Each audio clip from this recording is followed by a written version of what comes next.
Bonsoir! Comment ça va? Nous sommes le lundi 25 avril, c'est le numéro 42 de J+7. On est ensemble pendant 2 heures, hein, voilà, 2 heures à peu près, environ, un peu plus, hein, chaque fois on déborde, vous nous connaissez.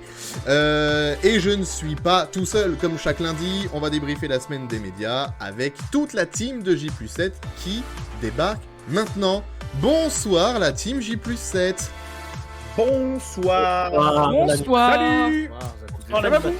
Alors, bonsoir à Bastien. Bonsoir Bastien. Bonsoir.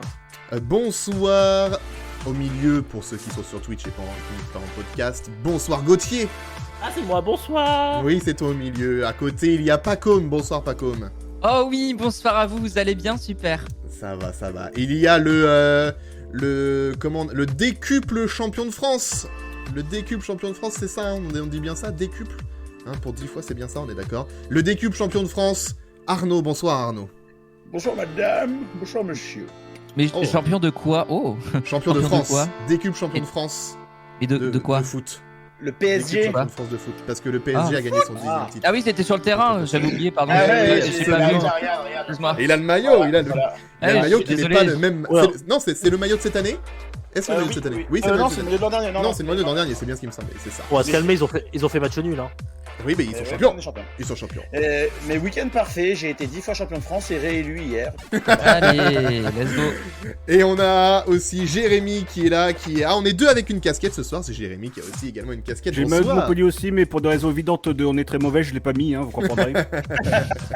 Oui, on Voilà, comprend tout ça à va, fait. Bienvenue au club, Jérémy, des clubs où bon, on peut moyen afficher notre maillot. Quoique, quand ça va, on peut plus que l'année dernière. Bon, Donc, bref, ça va mieux quand même. Hein. c'est pas J+, foot, c'est J+7. Non, juste parenthèse, quand il me casse un peu les noix. Quand? Bah oui, égalisé à la dernière minute contre Auxerre. Parce que j'ai entre guillemets un deuxième petit club qui est Auxerre parce que je suis bourguignon et que j'espère la remontée de la GIA en Ligue 1. D'accord. Non, mais attends, tu dis que quand te casse les noisettes alors qu'il y a Orelsan? Je suis désolé, c'est pas compatible. Non, le Je Stade ne Malherbe, te le crois pas. Stade Malherbe, Le Stade Voilà, Malherbe, le Stade Malherbe. le Stade Malherbe. Apolline de Malherbe. C'est une partie de quoi. Mais bientôt tu pourras même plus dire ça de Malherbe parce que si Orelsan intègre le club, tu pourras même plus dire ça. S'il devient actionnaire du club, attention mon petit Arnaud. Attention, on verra Il ça le plus dira, tard. mais avec beaucoup d'amertume. On finira par se faire ce J+ foot, hein, parce qu'on commence tout, on parle de plus en plus foot, donc on finira Mais par sans moi, se le faire. Oui, ça me bien. Vraiment, vraiment. Non, je comptais pas tu as sur été ma demandé, touche, hein. Pacôme, tu es Je sais, mais plébiscité pour le J+. J'ai écouté le foot. podcast. Le peuple te et réclame. c'est un non.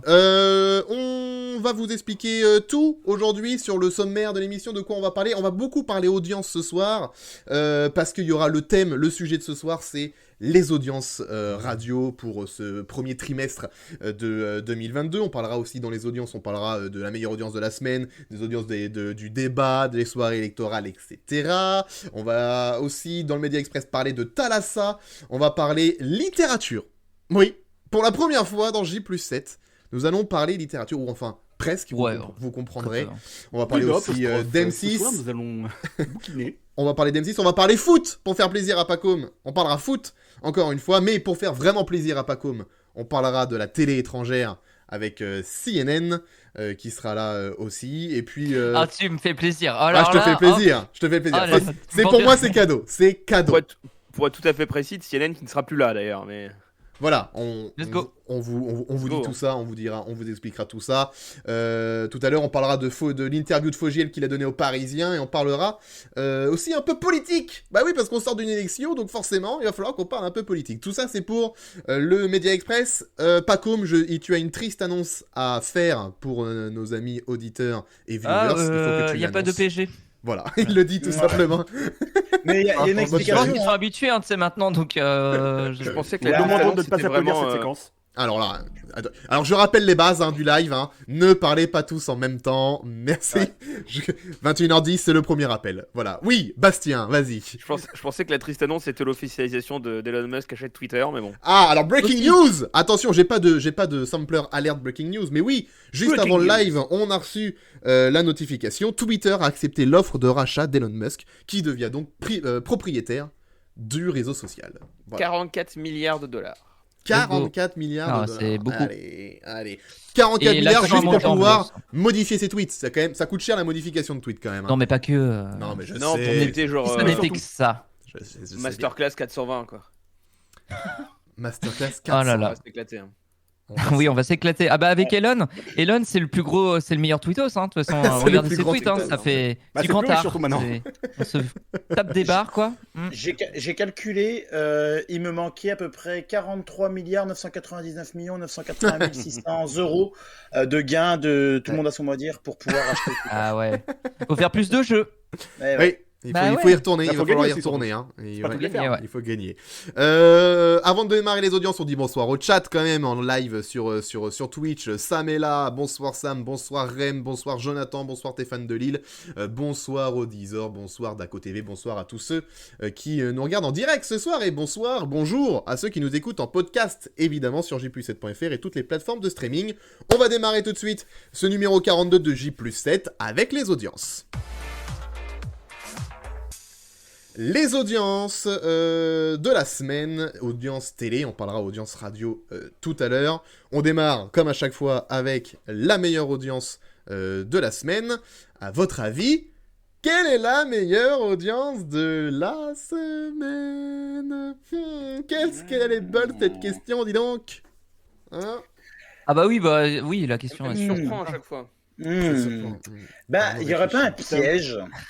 Ouais, ça sent le piège. Alors le piège, qu'est-ce que tu crois Qu'est-ce que Bah, je te je sens Sans comme le piège RMC Story. Gulli. Et Bien non, sûr. toujours Ah, pas. Gulli Prime. Toujours Si, pas si, de- Gulli Prime avec sa toujours soirée pas de électorale, vous l'avez pas vu C'était vachement bien. Ah, c'était Il y génial. avait tout beau le bonobo qui te dit s'il fait beau et si Macron est réélu. Non, c'était vraiment super, j'ai adoré. Alors, déjà, question, est-ce que c'est la meilleure audience pour une chaîne ou l'audience cumulée de plusieurs Non, chaînes pour une chaîne. Pour une Ok. chaîne. Parce que il y a peut-être un piège, on pourrait dire, oh, est-ce que ce serait pas la soirée électorale d'hier sur TF1, alors qu'en fait ce serait le débat? C'est absolument ça, c'est le débat. Bonne Putain. réponse d'Arnaud, bonne réponse. Bravo. Bonne Oh. réponse d'Arnaud, incroyable. Du coup, il n'y a pas de piège. Non, il n'y a pas de piège du coup, Non. puisque tu n'es pas tombé dedans. Tu me diras qu'il y a un piège parce que Oui, machin, en tu fais oui, bonne réponse. Non, il n'y a pas de piège en fait, c'est le débat. Ouais. Ouais, Bah, effectivement. si, du coup, j'ai évité le piège. Ouais, Et quel oui, non, piège c'est Il y a pas- de croire Il y que en a le débat, de croire que c'était le débat d'hier, alors que non. Pas du tout, c'est pas que les débat résultats hier. d'hier, Un débat pas le hier. débat, les résultats d'hier. Non, c'est le débat de mercredi soir, bien sûr, la meilleure audience. Le débat et le déo. Bien sûr. Dame Déo, oh. Voilà. Ça va bientôt là, celle-là. Elle est bien, on démarre bien ce live, magnifique. Du coup, la meilleure audience, c'est évidemment le débat sur TF1. C'est TF1 qui a décroché la meilleure audience avec 7,41 millions des téléspectateurs, 32,4% des 4 ans et plus, et 41,5% des ménagères de moins de 50 ans. Si on compare au débat d'il y a 5 ans, TF1 avait été regardé par 8,14 millions de téléspectateurs. Sur France 2, du coup, c'est 6,64 millions de téléspectateurs. 6,64 face à 7,41. Est-ce que tu as l'audience du débat avec Elie Vanier? Non, malheureusement, j'ai pas retrouvé Merde. cette archive d'audience. Bah, Anecdote Elie très sa drôle. sœur, c'était deux. Anecdote très drôle parce qu'on en parlait dans l'épisode de la semaine dernière où Oui. je disais très sérieusement et vous vouliez pas me croire, Elie Vanier, personne s'en souvient. Gauthier, qu'est-ce que tu as écouté comme émission radio cette semaine où ils ont parlé d'Elie Vanier? Eh ben mercredi, aux grosses têtes, ils ont posé la question de citer des animateurs de débat et personne n'a trouvé ni Elie Vanier ni Jacqueline Baudrier. Et je suis dégoûté parce que moi j'avais les noms, j'aurais pu me faire 600 balles. Ah oui, dommage. ouais. Dommage. Et donc, Dommage. qu'est-ce que je vous disais la semaine dernière? Tout le monde s'en fout, c'est pas un truc qui reste dans les mémoires à long terme. C'est vrai. Voilà, on a le fin mot de l'histoire. Et Bastien Ruquier, on a avait reparlé raison samedi. une fois de plus. Bastien avait raison une fois de plus. Non, Il a non, toujours. Non. Si. C'est-à-dire que Ah, si. j'ai pas demandé à ce qu'on clippe ce moment. Cependant, je tiens à ce qu'on revienne dessus. Aurait dû. Ce moment, quand même, tu le signales quand même. C'est bien. Non, mais t'as raison. Du coup, le total des deux chaînes réunies, ça fait 14,05 millions des Français. 14 millions pour le total du débat, sur les deux chaînes en tout cas. Oui, Arnaud. D'après la page wiki des débats du second tour, débat télévisé du second tour, le débat de Elie Vanier a recueilli à peu près 30 millions de téléspectateurs, mais Ah Ah oui, Alors, accumulé, c'est oui. potentiellement le débat le plus chiant.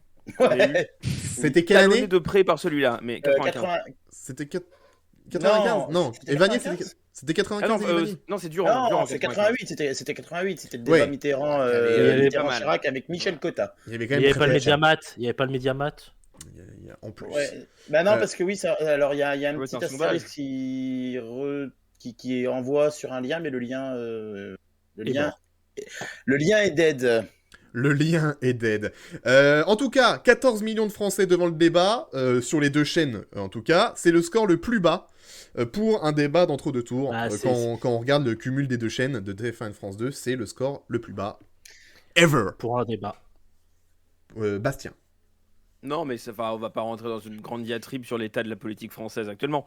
Non. Mais ça va de pair avec tout ce qu'on a sur l'abstention, etc. C'est pas surprenant, d'autant plus vu le niveau du débat et vu le niveau d'attente qu'il y avait autour de ce débat-là. Ouais. C'est pas surprenant que ça baisse. Ce qui est intéressant, c'est de voir des BFM encore une fois s'engouffrer, mettre le pied dans la porte, avec une interview qu'il y a eu dans le Figaro hier qui est passée inaperçue parce que pourquoi ils ont donné une interview dans le Figaro? C'est pas une interview. Je l'ai lu tout à l'heure. C'est pas une interview. C'est une tribune. Ce qui est encore pire, enfin faites pas une tribune le dimanche, le soir de l'élection, pour dire le débat est mal organisé. Enfin vraiment, choisissez une autre date. Ouais, c'est vrai. Et justement, tu l'as lu ou pas? Non mais vas-y. Alors je l'ai lu vite fait tout à l'heure. En gros, donc c'est Hervé Bérou et Marc-Olivier Fogiel qui sont à peu près les deux grands patrons de BFM TV, qui disent en gros dans leur argumentaire, voyez bien les audiences à 22h30 ça décroche. Alors au lieu de faire un débat, faites deux débats de cours de 2 heures et faites un débat sur les chaînes d'info. Voilà, en gros. Ce qui est pas déconnant, mais c'est ce qu'on disait la dernière fois. C'est vraiment historique le fait que TF1 et France 2 l'organisent. Et c'est vrai que c'est étonnant que ça soit encore eux, alors que totalement TF1, alors qu'ils font pas d'émissions politiques le reste des 5 ans qu'il y a autour. Donc c'est normal que BFM veuille s'engouffrer. oui. Mais bon. Et TF1 qui se paluche sur sa campagne. Pardon. Non, mais en toi, on a compris, Gauthier, que quoi qu'il arrive, que fasse TF1, c'est mort. Non, C'est de la merde à chaque fois. Hein. J'essaye d'être Tu honnête. es un mais au bout d'un hater moment- de TF1, on le sait. J'essaye d'être hein. On le J'essaie sait. d'être honnête, mais à un moment, on va peut-être se calmer sur la campagne présidentielle de TF1 et la campagne présidentielle de France 2. France 2, ils font pas d'audience, ok, mais ils font des trucs. Mais alors, moi, Ouais. alors, Il n'y a même pas eu d'interview de Macron et de Le Pen à la fin du 20h sur les 2 dernières semaines. Hein. Oui, c'est À vrai. part- À part TF1. Macron chez la Pix. Oui, Macron, Si. chez la Non, Pix, oui. il y a eu Macron, il y a eu Bardella potentiellement sur France 2. Non, il y a eu. Sur TF1. Si. Il y a eu Il y a Votre eu France de demain la première semaine. Ok, pardon. Oui, France 2, la deuxième semaine, TF1, le- la première semaine. Ouais, lundi, mardi ou mardi, mercredi de la première semaine, oui. Alors, sur le débat, oui, pas comme. non, juste, je voulais dire que j'étais quand même. Je crois que j'ai déjà dit la semaine dernière, ou il y a 2 semaines. Je suis quand même étonné de me dire que TF1 fait le plus d'audience, alors que j'ai l'impression que tout le monde était sur France TV. Mais c'est peut-être qu'une impression. Mais j'ai quand même vraiment, même dans les. Au sein des comment Quel intérêt partis. des QG, Les QG. j'ai oui. l'impression que c'était surtout France TV qui était ou BFM qui était mis en avant et pas tant TF1. Mais Alors moi, à titre perso, j'ai regardé l'annonce sur France 2 et en tout, je suis resté 20 minutes sur France 2 et après j'ai switché sur TF1 parce que j'ai trouvé que France 2 n'a pas du tout... Enfin, j'ai trouvé ça ultra désagréable de suivre. Anne-Sophie Lapix, elle arrêtait pas de se planter. Ils arrivaient en retard quant à Le Pen et Mélenchon qui ont commencé leur discours. Ils ont lancé le truc en retard. ils ont suivi la mauvaise voiture. Ils ont suivi la mauvaise voiture. Non mais voilà. On va y revenir après sur les soirées C'était électorales. masterclass. Oui, là on reste sur Ouais, le débat. ouais. On parle là, mais voilà, je vous ai dit ce que je pensais en tout cas de la soirée d'hier. Mais là on reste sur le débat, Gauthier. Oui, pour compléter ce que disait Palacom, pour les courbes d'audience, TF1 fait plus d'audience, mais et la courbe de France 2 est plus plate que celle Oula. les gens qui débattent Oula. sur France Alors 2. ton micro, décroche, ça ton décroche. micro a bien La courbe de coupé, TF1. mais on a compris. La courbe de TF1 a plus vite décroché, la courbe de France 2 est restée plus stable. Exactement, merci. Pour le débat. Bastien. Pour le débat. Pour le débat, Ouais, bah Ce oui, qui on fait parle de débat. qu'à la fin du débat, TF1 et France 2 sont à égalité. Sauf que TF1 a Ah démarré plus haut. D'accord. Il faut Allez que- plus haut. Pardon, J'ai j'adore finir. l'explication, je pense que les TF1 Zouz étaient déçus de ne pas avoir de pub. Non, mais ça rejoint ce qu'on disait ce qu'on dit depuis le début de la campagne. C'est que le public de TF1 n'est pas le public des émissions politiques, là où le public de France 2 l'est. Et donc, du coup, c'est normal que la courbe sur France 2 soit plus stable, parce que les gens qui vont aller sur France 2 regarder le débat vont être des gens qui, de base, vont avoir envie de regarder le débat et vont avoir envie de le suivre jusqu'à la fin, parce qu'ils sont habitués à ce genre Ah bah, de débat en homme politique. Faut Là pas où rater les le gens qui débrief de suivent- Jean-Baptiste Marteau. Ah ouais, c'était un bon débrief. Non, mais alors, ce qui est très intéressant, TF1, effectivement, a vidé la salle totalement après le débat, là où France 2 a quand même réussi à conserver un peu de monde qui était intéressé pour le débrief. Je serais curieux d'ailleurs de voir les chiffres des chaînes info à ce moment-là, voir s'il y a eu un pic de gens qui sont rapatriés chez elles. Alors, tu parles des chaînes. Pas sûr que ça. Tu parles des chaînes info, ça tombe bien parce que du coup les chaînes info ont aussi diffusé le débat. Et si on rajoute l'audience cumulée avec les chaînes info, ça fait un débat regardé par 15,5 millions de téléspectateurs avec les chaînes info, en sachant qu'en 2017, le débat avait été regardé par 15,15 millions quand tu cumules juste TF1 et France 2. Donc on est vraiment... voilà, ça montre vraiment que c'est le score le plus bas pour un débat d'entre-deux tours. Arnaud. Est-ce qu'on a les chiffres de ceux qui ont payé 1 000 € pour pouvoir diffuser sur Internet? C'est ce que je suis en train d'essayer de sortir. Des streamers, mais voilà. je crois que Pure Média a fait un article sur les audiences des streamers le soir du débat. Je l'ai vu passer. Je voulais le rajouter d'ailleurs dans le conducteur et j'ai oublié de le rajouter pour être franc. Si vous voulez, en attendant que tu trouves ça, je donne les détails des audiences des chaînes d'infos. Tu les as? Bah, attends, je donne juste le détail des chaînes d'infos. BFM a été suivi en moyenne par 539 000 téléspectateurs, CNews 397 000, LCI 287 000 et France Info 201 000. Voilà pour les scores des chaînes d'infos pendant le débat. Du coup, les audiences maintenant, parce que oui, sur Twitch aussi, le débat a été diffusé par 4 streamers. 4 streamers, Jean Massier, Samuel Etienne, Hugo Décrypte, Sardoche, qui ont payé chacun 1 500 € de droits de diffusion. On en parlait la semaine dernière. Pas tous pareil, apparemment, pas tous le même prix. Entre 1500 et 2000, ça dépendait si tu prenais le flux privatif ou pas en plus. Mais tu prenais le clean ou pas ouais. Parce que en gros, c'était 50 000 pour M6, 45 000 pour la chaîne info et 1500 pour eux. De prix de base. Et en plus, prendre le flux clean. Ce qui est pas cher. En gros, si on prend les moyennes, non, c'est pas cher, mais par rapport à une économie de streamer, ça montre bien que l'économie d'un mec sur Twitch est encore assez faiblarde. Ouais. Mais bon. Et qu'il y a une méconnaissance aussi, pardon. Mais... 19 000 pour Jean Massier, 26 000 pour Samuel Etienne, 50 000 pour Hugo Décrypte et 73 000 pour Sardoche. Mais alors, Sardoche a commencé son live à 17h, donc beaucoup plus tôt. Ah oui. J'ai pas l'audience moyenne juste sur la partie 19h, 22h. La partie débat, mais en gros, il a atteint un pic à 150 000 de son côté. Combien 150 000. 150 000 pendant le débat. Ouais, pendant le débat. Et ça reste globalement, on parlait de est-ce que les chiffres s'effondrent, etc.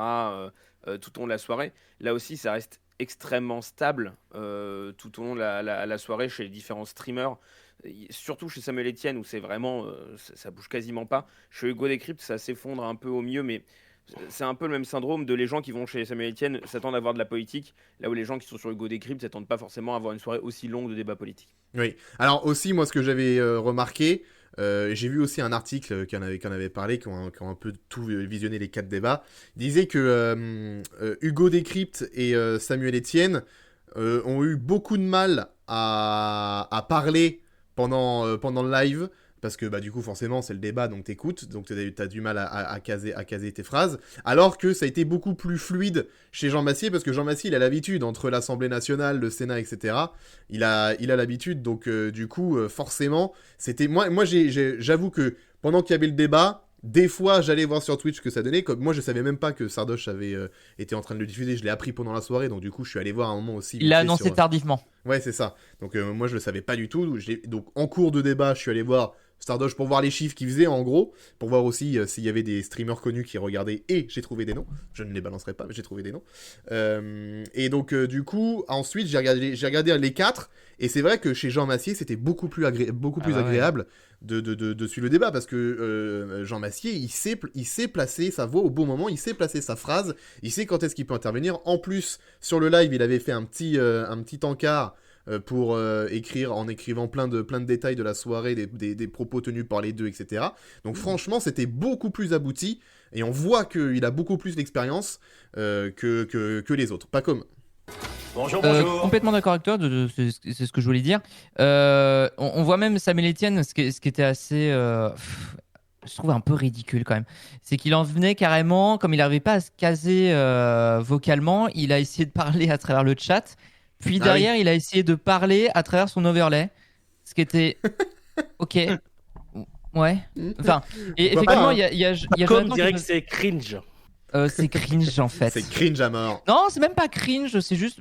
Bah non, enfin ça marche pas, enfin bref. Ouais. Et Jonathan qui pose la question, c'est quoi la plus-value des chaînes Twitch? En vrai, ça peut l'avoir, mais plus, je pense, pas forcément sur le moment, parce qu'en fait c'est un peu la culture du React, Twitch, YouTube, c'est un peu la culture du React actuellement, donc c'est pas si déconnant de voir ce format-là pour un truc politique, pour le débat de l'entre-deux tours. En revanche, c'est vrai que je comprends que l'exercice ne soit pas si simple dans le fait de vouloir expliquer des choses. Tu le dis très bien. Jean Massier, il a l'habitude de le faire, donc il savait à quel moment poser sa voix, à quel moment il fallait expliquer des choses. Et effectivement, son idée d'inscrire aussi au fur et à mesure les différents points, c'est une très bonne idée. Mais je pense que Twitch, à ce niveau-là, a peut-être une meilleure plus-value sur du débrief. Je vois pas l'intérêt de juste regarder un stream qui diffuse le flux avec juste la tête d'Hugo Décrypte qui prend des notes à côté. Ouais, je suis désolé, c'est pas très intéressant. En plus, on l'a déjà vu, Hugo Décrypte, il a déjà fait le même truc il y a pas très longtemps sur soirée électorale. Ouais, super, mais je sais pas, apporte quelque chose. Enfin, voilà, c'est ça. Il n'y avait pas de plus-value.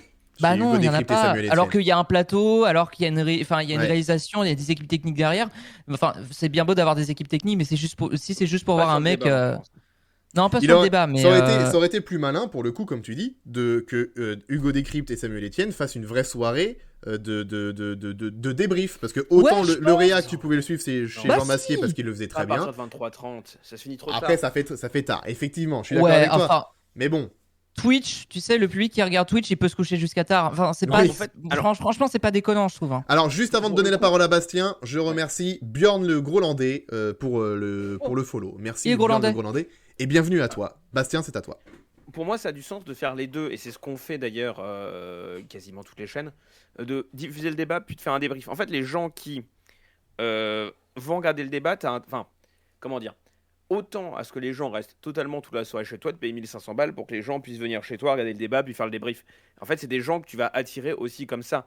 Je suis pas sûr que la plupart des gens seraient allés voir le débrief d'eux-mêmes si la chaîne diffusait pas le débat avant non plus. Parce que les gens qui vont voir le débat vont aller ensuite sur la chaîne info voir le débrief, ils vont pas aller chez Samuel Etienne. Le réflexe, il est pas créé. Donc, quitte à créer le réflexe, autant prendre les droits pour faire une soirée complète. C'est ce qu'ils ont fait. Et ça se voit dans les chiffres, ça se pète quand même relativement à la gueule sur le débrief. Donc, comme quoi le débrief, ça fonctionne moins bien que la diffusion de la soirée. Et en fait, c'est juste un mode de diffusion complémentaire. Alors, on pourra revenir sur l'intégralité des interviews de Jean Massier, où il dit « Oh là là, je comprends pas, la télévision, c'est vraiment un truc de dinosaure, machin. » Il m'a saoulé, ça, par contre. En même temps, ils ont plus de moyens que toi, parce qu'a priori, ils peuvent payer plus que 1500 € pour faire un débat. Mais non, mais en gros, il dit il est un peu anti-télé, quoi. D'un autre âge, je comprends pas pourquoi c'est pas diffusé aux jeunes. Bah en fait, si, c'est diffusé genre sur YouTube, sur les chaînes de télé, sur MyCanal, sur machin truc. C'est disponible sur Internet le débat. Coucou, hein. T'as pas que ta chaîne Twitch. Hein. Il est dans le discours de plus personne regarde la télé, les gens regardent plus la télé, c'est que Twitch aujourd'hui, et nous on fait mieux sur Twitch que la télévision. Je suis pas d'accord. Mais ceci dit, quand tu vois qu'en moyenne, t'as à peu près 200 000 personnes qui ont regardé sur Twitch, alors certains ont peut-être en regardant les 4 lives à la fois, etc. Enfin, ça compte aussi de l'étranger. C'est pas du tout le même critère de calcul que les audiences télé, donc c'est extrêmement difficile de comparer. Mais quand tu vois ça, tu dis effectivement, il y a un créneau. C'est pas non plus inintéressant de diffuser le débat sur sa propre chaîne Twitch. Mais exactement comme le font BFM et CNews. Hein. Ils diffusent le débat, alors qu'en vrai, ça leur apporte rien, parce qu'en fait, tu peux le regarder sur TF1. Mais c'est, viens chez nous, comme ça, t'auras pas besoin de changer de chaîne, t'as la totale, et puis basta. Quoi. Oui, c'est ça. En gros, c'est ça. Vous avez regardé... BFM, ils vont rien. S'ils diffusent pas le débat, ils mettent quoi en face? Un documentaire, ils ont la ligne rouge qu'ils peuvent diffuser. Oui, ils font. Ah ouais, sur la reine Elisabeth. Bah ouais. Par exemple. Non, mais vous avez regardé le débat sur quelle chaîne, sur quel support chez Jean Massier, toi, Pacôme, ok. Ouais. Pas regardé, moi. Toi, t'as pas regardé, Bastien. Gauthier. J'ai regardé Faut pas rêver sur France 3. Ah, d'accord. Ok. Ça, fallait pas rêver, hein. Non, c'est faux, j'ai regardé. Allez, à votre avis, j'ai regardé sur TF1 ou France 2? France 2, puisqu'il est anti-TF1. Oh là là, France TV Zouz. Il est TF1 hater. Pas du tout, il a regardé sur la chaîne parlementaire. Hein. Arnaud, toi, tête droite, t'as regardé sur TF1. Faux. Waouh. Attends, je prends. What the fuck? C'est même pas un skit, c'est un missile là. J'ai l'impression d'être à Mariupol. Ok. Alors, je tiens d'une part à démentir, je ne suis pas de droite, mais de centre droit. Et d'autre part, je suis Team France 2. T'es Team Parce France. que c'est la seule qui m'a donné plus de pognon que je lui en ai donné. Donc, C'est vrai que j'avais pas pensé à ça. Ah, exact. service public. voilà. Non, mais par défaut, je suis un téléspectateur de France 2, donc j'ai regardé sur France 2. Ok, très bien. Jérém, Pareil, France 2 aussi. Hein. France 2. Ah oui, donc grosse. Et Bastien, non, toi t'as pas regardé. Donc en fait, là, il y a J'ai pas regardé, mais que tu vois, des France, ça rejoint ce que tu France disais tout 2 à et Jean l'heure. Massier. France 2 et Jean Massier. du coup. Là, vous avez tous regardé parce que ça vous intéressait de le voir le débat. Oui. Oui, en vrai, je suis curieux. Enfin, moi j'ai fait un bingo pendant le j'ai fait un bingo présidentiel. C'est drôle. Bonne année 2012. J'ai bu oui, bah écoute, on avait envie avec les potes, on l'a fait, voilà. Et on t'emmerde. drôle, en vrai. Écoute, si t'es pas content. Mais Moi, nous, on a bu des coups, on a rigolé, c'était cool. On a plus rigolé que vraiment regarder le débat finalement. Mais c'était cool. Alors que moi, je bossais. Tu crois Ah que c'est fun? Bon. Moi, perso, connaissant 90% de discours de chacun pour avoir suivi un petit peu la campagne, voilà, à chaque fois que ça parlait de la campagne présidentielle, je regardais parce que ça m'a toujours intéressé de voir un petit peu comment ça se déroulait. C'était pas le fond qui me tentait, mais la forme, voilà, de voir comment ça allait se passer. Et de voir comment l'autre elle allait se faire massacrer. Ah bah dès la première seconde, hein, le générique se lance et le faux départ. le faux départ, ça c'était magnifique. Voilà. Ça c'était magnifique. Madame Le Pen, comment dire, oserais-je c'est vous faux couper alors que ça vient à peine de démarrer, comme dirait Gilles Boulot. Moi j'ai un point de vue super intéressant. J'ai Bah, un point de vas-y. vue super intéressant. Oh bah là, excuse-nous monsieur. D'accord. Je sais ce que tu vas dire. Je sais ce que tu vas dire parce qu'on en a un peu parlé ici, je crois, ou je sais plus, je l'ai vu, mais je crois que ça venait de toi. Et je suis d'accord avec toi. Bah attends, mais laisse-le Ok, s'exprimer merci. déjà. Le lancement de Léa Salamé, est-ce qu'on en parle? Ah, quand il dit on va Juste avant le commencer. générique, a dit et c'est vous Marine Le Pen qui avez la parole. Générique. Oui, Non, générique, mais- bah. D'où effectivement, oui. Léa Salamé donne la. C'est exactement comme Mais c'est Pascal con. Pro et Finkielkraut. Mais C'est ça. pourquoi Marine Le Pen n'a pas été prévenue? Il y a Salamé, elle va faire un lancement, il y a un Ouais. générique, il s'assoit, Oui, il mais Ouais, vous la le relance. problème il est là. Le problème il est là. Pourquoi il n'y a pas de vrai générique? Pourquoi Ah bah ça, Pourquoi j'avais pas un générique En dès le fait, début en fait? Vraie Ouais, question, c'est parce ça. que c'était pas prévu. Il me semblait que tu l'avais dit, Gauthier, qui se disait il allait pas avoir de générique, ou Bastien, je sais plus. Mais du coup, j'étais. Si, mais c'est ça, c'est pas un générique. non, il n'y a pas eu de Ah, générique c'en est au quand début. même un, je suis désolé. En soi, c'en Non, est quand même un. Non, Ça veut mais dire pas tel qu'on qu'à l'entend. à 21h0000, il n'y avait pas de générique. Non, C'est-à-dire mais que les d'accord, chaînes, oui, mais enfin bon. les chaînes- On a commencé c'est- par en le général, t'as toujours un générique pour que les chaînes puissent se raccrocher dessus. Et au pire, si tu bouffes 2 secondes du débat, tu les bouffes sur le générique. Oui, c'est Et ça. en fait, Mais oui, c'est oui, je aussi- suis d'accord. C'est simple d'avoir un générique au début, comme ça ensuite t'as le débat et Ben oui. tu lances pas un générique mais au lieu de là, donner la parole à quelqu'un. c'est par exemple. complètement- Pour le coup, Surtout c'est de que- leur faute à eux au niveau de leur Ouais. gars. hein. Surtout que s'il n'y avait pas eu le faux départ, ça aurait été pré-générique, générique et Marine Le Pen a vous la parole. Donc du coup, Oui. le pré-générique ne sert à rien. Je suis Marine Ah oui, Le oui. Pen, je suis furieuse. Ah Bah bon, oui, je pense non, qu'elle l'a Comme été. ça, Hein. Et qu'on balance le générique à cet endroit-là, c'est le meilleur traquenard possible pour mal commencer un débat. C'est horrible. Ouais, ouais. Le coup qu'ils lui ont fait est horrible. Ouais. J'apprécie très peu la personne, mais pour le coup, Mais le pour coup le qu'ils lui ont fait, vraiment, c'est pas bien, c'est pas la bonne télé. Ouais. Alors après, vu qu'il n'y a pas eu de retour après coup, en mode off, indiscrétion, ils n'ont pas aimé, peut-être qu'elle a été prévenue et qu'elle a oublié. Peut-être aussi, Oui, on mais sait c'est pas une pas. raison de le Moi- lancer comme ça. Moi Oui, j'aurais c'est bien pas- aimé. Ça aurait été pareil Ils si ont pas c'était de Macron retour. qui avait commencé. Ah Mais sachant bah, qu'ils ont pas de retour. Ça en plus. t'appellerait on Juliette sait pareil. on sait pas. C'est- Moi, c'est en tout ça, cas, ils ont pas de retour du fait qu'il y a le générique. Donc en plus, Oui. tu vois, elle le sait Oui. pas. Donc elle est littéralement obligée de parler dans le vide. ouais, c'est clair. Mais enfin, quand tu dis il n'y a pas de retour, il n'y a pas eu de retour, genre. Il y a pas de retour sur de le son. Que non. en- Pas de Le retour. plateau, son. les candidats, il n'y a pas le retour. D'accord, d'accord. Le retour qu'ils c'est avaient, pas- c'est Ça, c'est très con du coup aussi. Ouais. Bah, c'est con, Bah oui, oui. parce que enfin, Bastien. Il n'y a jamais eu de retour. Il n'y a jamais eu de retour, mais avant, t'as pas besoin de retour. Parce que Ils t'as ont pas que le leur débat chrono. Mais dans le pour générique ça, en du milieu. l'occurrence, tu vois bien que c'est quand même Sur un le- problème. Sur leurs écrans, ils avaient le chrono de la partie et le chrono général. C'est Qu'il tout. n'y ait pas de retour n'est pas gênant si Bah, jamais t'as pas envoyé d'éléments visuels au milieu. Non, il n'y a pas de retour pour les candidats parce qu'ils passeraient leur temps à regarder est-ce qu'on me filme ou est-ce qu'on me filme pas. Alors, Et parce que Ouais, Non, mais au niveau du son, moi j'entends Ouais, au mais, niveau du son. oui. J'entends pas l'image. Moi je m'en fous du retour image. C'est Oui, plutôt voilà. au niveau du son. Oui, c'est c'est. Mais le générique est pas fort. Ah, pour le générique. Il est pas fort le générique. Bah, non, mais- Jonathan a raison Oh, bah sur le souffle, chat. hein. écoute. Jonathan a raison, il dit la lumière, ça se voyait, il y avait un jeu de lumière pendant le générique, ils étaient dans la pénombre pendant le générique. Si tu te rends compte que les deux sont pas éclairés, tu te doutes bien qu'il y a un problème quand même, tu vois. Si Marine Le Pen, elle a quand même bien dû se douter, de dire mais pourquoi je suis dans l'ombre, tu vois, pourquoi on m'éclaire pas. Oui, enfin, je sais pas, je trouve ça con. Enfin, je vais faire un parallèle totalement bizarre, mais Bastien va confirmer. Enfin, nous, quand on a fait nos émissions, on a le générique sur le plateau. Donc pourquoi eux l'auraient pas Parce que c'est pas forcément prévu. En fait, c'est pas gênant dans le cas où tu as deux personnes en face à face qui sont censées débattre pendant 2h30 que tu dises effectivement on va pas prendre le risque avoir un retour qui peut juste perturber tout le monde. En fait, vraiment, t'as aucune bonne raison d'avoir un retour à ce moment-là qui soit visuel ou audio sur le plateau. Or, si tu balances un générique 2 minutes après l'introduction. Puis ils sont que 4 sur le plateau, t'as pas besoin de retour. Le retour, c'est aussi pour le public. Oui, non, mais c'est vrai que sur les jeux qu'on fait, oui, ça chauffe un petit peu, etc. Mais là, oui, pourquoi moi, je sais pas. Les jeux qu'on d'enregistre, en plus, t'en as besoin pour savoir te placer des blabla. C'est pas la même contrainte. Tu vois. On jouait pas nos vies, on jouait pas une élection quand on joue à la tournée de Non, mais c'est sûr. Non, moi je parlais juste du truc technique où t'es sur le plateau, t'entends le générique, alors que eux ne l'entendent pas. C'est juste, ça s'arrête là, la comparaison que j'ai. Hein.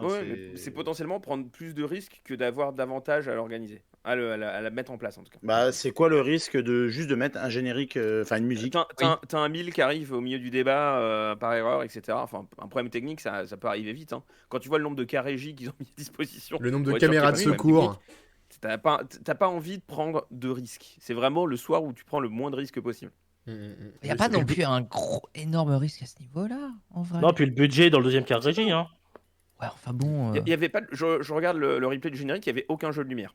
Il y avait aucun jeu de lumière. Tu vois, je m'en doutais bien. Ah ouais. Je m'en doutais bien. J'avais pas le souvenir qu'on avait. Un plan qui descend. Ouais, c'est ça. Ah oui, d'accord. Effectivement, ouais, bon. Ok.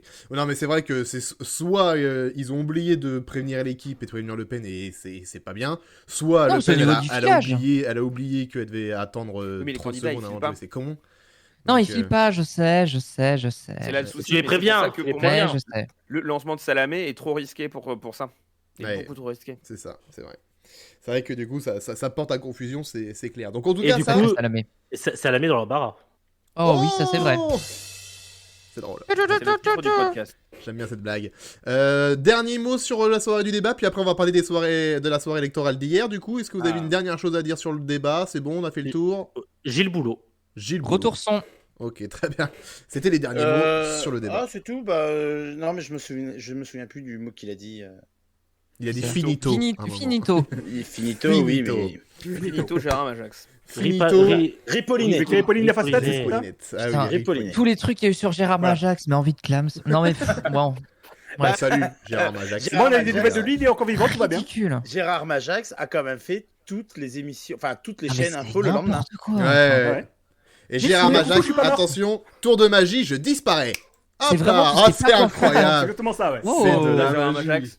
Et attention, vous l'avez pas vu en podcast, mais là, c'est incroyable ce qui se passe. Je réapparais, je claque des doigts et caca alors. Oh, mais c'est Joséphine. C'est fou quand même. Ah oui, dis donc.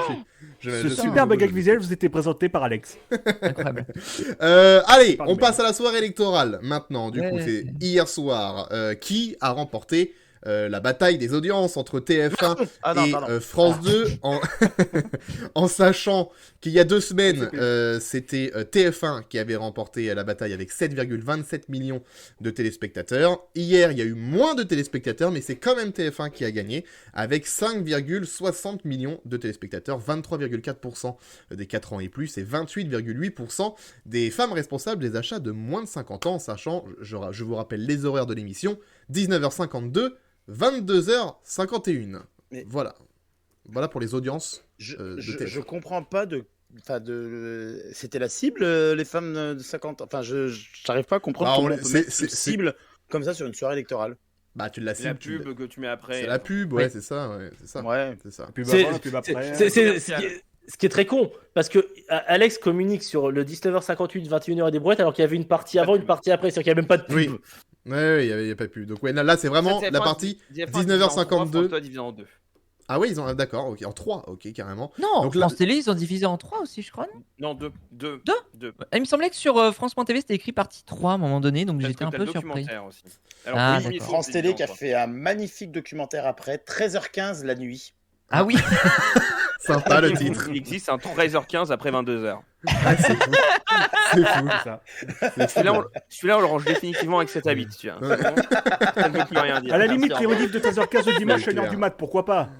Mais 13h15 la nuit, c'est la fin de tout. 13h15 la nuit, mais c'est naze. En fait, c'est un documentaire fait par les équipes de 13h15, donc ça peut Oui, se comprendre, d'accord. mais ça rend le titre totalement La ridicule. nuit, quoi. Totalement ridicule. Surtout qu'ils auraient pu, vu l'heure à laquelle ils ont diffusé, 23h15, ça aurait Oui, pas été- 23h15, ça marchait, ouais, c'est clair. Quand on mange au 23h15 coin, la la nuit, ouais, ça marchait. Hein. Non, Du coup, documentaire. le doc du soir, Ou la nuit. la nuit, La tout nuit simplement. présidentielle, Le doc de 2017, nuit. hein. La nuit. Non, mais Donc, nuit présidentielle, c'est ok. Ouais. TF1, 5,60 millions de téléspectateurs de 19h52 à 22h41. France 2, 4,90 millions de téléspectateurs entre 19h47 et 22h55. Part d'audience 21%, 17,7% sur les femmes responsables des achats de moins de 50 ans. C'est long à dire, je vais dire ménagère. Hein. Je suis désolé, je dirais ménagère. Hein. Non, FRDA. FRDA 50, moi, Ou je- FRDA. Allez, on va dire FRDA, FRDA. maintenant. FRDA à partir de maintenant. FRDA. Pour France 2, là, il y a 2 semaines, ils étaient 4,58 millions. Donc, ils passent de 4,58 à 4,90. Donc, eux, ils ont augmenté alors que TF1 a diminué. Ils passent de 7,27 à 5,60. Sur l'annonce de la réélection de Macron à 20h pile, au moment de l'annonce des résultats, TF1 a été regardé par 10,4 millions de téléspectateurs. Et sur France 2, il y avait 8,5 millions de téléspectateurs à 20h pile. Voilà donc pour les audiences. Je vous repose la même question. Vous, hier, si vous avez regardé les résultats à la télé, ou sur une plateforme, parce qu'en sachant qu'il y avait les mêmes streamers qui diffusaient hier, où est-ce que vous avez regardé les Non, pas résultats? Non, pas tous, pas Sardoche. Oui. Où est-ce que vous avez regardé les résultats électoraux hier? Bastien, vas-y. France 2 et BFM, puis Ok. ensuite TF1, France 3, CNews et France Info. Ah oui, t'as fait. Oui, Bon, bah, pour dire qu'il a fait pour le les nodal. pour le nodal. Ouais, non, mais, voilà. non, mais en vrai, du coup, je me suis mis plein d'écrans dans tous les coins, effectivement. Pour le nodal. Ouais. Et je pense que j'aurais pas été le nodal, je me serais mis quand même des écrans dans tous les coins. Du coup, j'ai maté France 2 et BFM en même temps en premier. Ok. Gauthier, toi, t'as regardé quoi à 20h hier? T'étais devant quoi? La question se pose vraiment. Bah, M6 TF1, mec. Mais pour moi, c'était Euh, TF1. Non, FDI. j'ai fait France 2 à 20h et j'ai fait un petit zapping Mike Canal à 20h05 pour voir ce qui avait été fait. Ok. Pacom, France 2. France 2, Arnaud. Moi, je l'ai regardé au Palais Ducal de Nevers. Ah oui, c'est vrai. Ouais, c'est vrai qu'il- Non, il sur déplacement. MyCanal, France 2. Ok. Et toi, Jérémy? Sur CNN+. Sur CNN+, Oh, le teasing, le teasing. teasing du Média Express. France 2, pareil sur MyCanal, puis j'ai vu Sud M6 qui était très bien fait d'ailleurs. Oui. Le M6, ouais. reveal de M6, pour moi, c'est le meilleur. J'ai regardé. Pareil. Alors, J'ai participé. Enfin, j'ai participé. Non, j'ai honoré le travail qu'a fait Bastien sur le nodal en allant sur le nodal aujourd'hui, en regardant. Une équipe. Ouais, mais et c'est ton le équipe. travail de toute une équipe. Le travail de ça. toute une équipe. Et honnêtement, celui d'M6, avec celui de TF1, me plaît bien. Alors, même si TF1 est un peu plus Secret Toujours Story. tout bas. Oui, c'est Mais vrai que c'est celui de M6, Oui. voilà, avec la petite phrase des présidents Des élus, présidents etc. et tout, ouais. J'aime beaucoup. C'est vrai que c'était. Moi, j'ai laisse- trouvé bien foutu aussi M6. J'ai bien- Je j'ai laisse bien- la parole à Gauthier, parce que Gauthier. Non Mais je suis d'accord avec toi. Non, mais je suis d'accord avec toi. Hein, donc, Je ne dis pas que le reveal de M6 est mauvais, je dis juste que c'est le même qu'il y a 5 ans. Mais Alors, oui, oui, je Bastien suis va d'accord. nous dire il a été rafraîchi, mis à jour par rapport à 5 ans, je suis d'accord. oui, oui. Et je suis d'accord avec son argument, c'est-à-dire que personne n'a fait mieux depuis M6 2017. Mais bon, on va se calmer, quoi. La hype, elle n'était pas là il y a 5 ans. Personne n'a fait son tweet. Oh là là, M6 Si. Ah, si. Il me Il y semble. En avait- 2017 Il y avait déjà les présidents avec. Non. Non, par contre, en fait, ce qui a été conservé, c'est l'idée de faire tout un Ouais, chemin allez-y, à allez-y, l'intérieur de allez-y. l'Elysée avec le décompte en 3D à la fin. Ça a été conservé. Pour le reste, oui, les présidents n'étaient pas là avant et la typo est pas la même et le reveal est légèrement différent, je crois, mais là pour le coup, j'ai un doute, j'ai Oui, pas oui, vérifié. il a été amélioré parce qu'il était Voilà. vraiment dégueulasse il y a 5 ans. Il est pas ouf, mais mieux. C'est mieux, ouais. Non, moi j'ai bien aimé celui de. Je trouve que oui. Alors celui de TF1 il est bien fait, mais pour le coup oui. Quand t'as vu la parodie de Secret Story, tu as que ça en tête. Et, Alors depuis, du coup, tout Twitter a fait des parodies de Secret Story, hein. Non mais faut Ouais. quand même le dire. ouais, c'est vrai, C'est que tout le monde a vraiment, fait ça. ça Mais lançait une en même vibe. temps, ça s'y prêtait vachement hein, au niveau de ce qu'ils ont fait TF1. Donc je trouve Visuel, ça ouais. aussi normal que tout le monde le en fasse. Bastien. J'ai un gros problème avec celui de TF1, c'est la symbolique que je trouve pas bonne. dans le sens où depuis toujours, Oui, et je vois à ce que tu veux juste dire. titre, le président, tu le fais rentrer à l'Élysée. Genre, bonjour, Ouais. voici le nouveau président qui rentre à l'Élysée. Ouais. Là, c'est bonjour, voici le nouveau président qui est affiché en gros sur la tour TF1. Sur la tour TF1. Félicitations, c'est le nouveau PDG de TF1. Oui, c'est ça. J'ai vraiment c'est un vrai. problème avec cette symbolique-là où on en a peut-être parlé déjà il y a 2 semaines. Mais il y a 2 semaines, ça me choquait pas qu'il soit genre dans la cour TF1. Et ensuite, bon, là c'est vraiment en gros, si tu as la tête de Macron sur la tour TF1, tu fais bon, ok. Là où France 2 dit, alors on est plus dans le haut, la reine de la démocratie, machin, bon, ça reste encore tout un truc autour du bâtiment. Mais là où pour moi, TF1, ils mettent jamais en valeur le bâtiment, hormis à ce moment-là, ce qui fait que du coup, ça détonne un peu, ça sonne pas, c'est pas le bon truc qui sonne au bon moment. C'est assez étrange. Ouais, Au-delà du fait que c'est effectivement. Après, c'est sûrement celui qui est le mieux fini de tous. Oui. C'est celui qui est certainement le plus beau, le plus impressionnant, le plus révélation de 20 heures. C'est vrai que. Oui, là, je suis d'accord avec ça. Surtout que France 2, par rapport aux moyens qu'ils ont mis dans la campagne et dans la soirée électorale, je sais pas, il n'y a pas Décevant. c'est giga décevant aussi, ouais, parce que t'as pas ce côté aussi entré à l'Élysée, quoi. Tu restes. Ouais. Je m'attendais sur France 2 à un truc qui soit vachement plus en écho avec le reveal de Mitterrand 88. Pareil. On a déjà parlé parce que c'est des lamelles, ça rappelle évidemment celui de 88. Tout à revoir sur le nodal, évidemment. Bien sûr. On mettra le lien sur le podcast, hein, bien sûr, aussi. Hein. Évidemment. C'est déjà sur le chat. Et du coup, on s'attendait à ce que du coup, le visage ou les lamelles recomposent, etc. Et non, t'as le même reveal qu'au premier tour. Ce qui est étonnant parce que normalement, tu t'attends. France 3 a fait exactement le même. C'est-à-dire qu'ils ont affiché les 2 portraits en même temps. Et je suppose que France Info aussi. Non, France Info, ils ont de la réalité augmentée aussi. Ah oui. Mais après, il y a eu des choses propres. BFM, c'était classique mais propre, mais je comprends toujours pas pourquoi ils reprennent pas leur sonore de la campagne pour le reveal. Oui, alors BFM, ils ont tout un habillage sonore magnifique, incroyable. Le compte à rebours et les 10 dernières secondes, c'est la vieille musique. Dégueulasse. C'est bizarre. Et on sentait le désespoir dans le regard de Maxime Switek quand tout le monde passe devant les caméras. Oui. Ah ouais. Oui. J'ai vu ça. Oui. Il a passé une bonne soirée entre ça et Rachida Dati. Un qui est peut-être sous-côté, c'est celui de France 24 qui est classique, mais du coup qui fonctionne très bien. The Republic on the Move. On peut le dire. Il y a une chaîne qui a fait son seul reveal des présidentielles. C'est News. Ah, j'ai pas vu ces news. Ils sont pas ratés. Oh, il est c'est comme celui du premier tour de M6 à peu près. Et vous avez raté le reveal de Canal pendant le Canal Football Club, ils étaient en pub. Okay, ah bah oui, ils ont raison d'envoyer la pub à ce moment-là. Mais Hervé Matou a donné le résultat à 20h04. Oh. Ah waouh, c'est devenu politique. Waouh, c'est beau, merci Hervé. Alors, est-ce que Hervé Matou du coup a voté pour Le Pen? Tu Pourquoi? sais, les chats. Ah d'accord. J'ai failli la faire et je me suis abstenu. Ah bah t'as été dans l'abstention, tu es gentil des 20%. D'accord. Voilà, putain, tu m'as volé la vanne. Ah non, tu me l'as pas volé, t'as été plus rapide que moi. Plus rapide. Dernier, encore quelque chose à dire sur la soirée électorale, présidentielle? Manu, pète-moi le cul. D'accord. Élie Vanier. Élie Vanier, ok, pas comme. Non mais après, on n'en reparle pas après des élections d'ailleurs. Je revérifie, mais non, on n'en parle pas. Non, France Télé qui a quand même légèrement modifié un peu son dispositif par rapport à avant. Et c'est effectivement, c'était une bonne idée parce que c'était beaucoup plus fluide, c'était beaucoup plus sympathique d'avoir un duo d'animateurs dans le couloir de France Télévisions plutôt que séparément avec la Pix d'un côté sur le plateau C et de la housse dans le couloir, enfin dans le hall, oui. De la housse dans le couloir. Oui, bah, ça serait un super nom d'émission. Alors qu'il y avait de la housse aussi avec le DJ du Champ de Mars. Ah oui, bah le DJ du Champ de la Mars. De la house. Mickey Mouse. Non, mais c'était beaucoup plus sympathique, en tout cas, à suivre à ce niveau-là. C'était au niveau de la dynamique, c'était plus intéressant. Bastien. Je suis d'accord, même au niveau de la réalisation, où du coup, tu avais une fluidité qui était super forte sur toute la première partie, où du coup, la parole se distribue bien. Alors, sauf au moment de la coupure médiamétrie, où là, tout le monde s'est dit merde, qu'est-ce qu'il faut faire? Faut qu'on fasse une coupure médiamétrie. TF1 vient de la faire, faut qu'on la fasse aussi. Un jingle du se passer dans l'oreillette. Mais donc, du coup, tu avais vachement plus de fluidité. C'était aussi plus simple du coup à deux de gérer les débats en plateau, même si tu les entendais des fois faire des messes basses. J'en ai publié une sur Twitter en mode Le House qui dit à la Pix, bah, il a toujours pas répondu à la question. Ouais.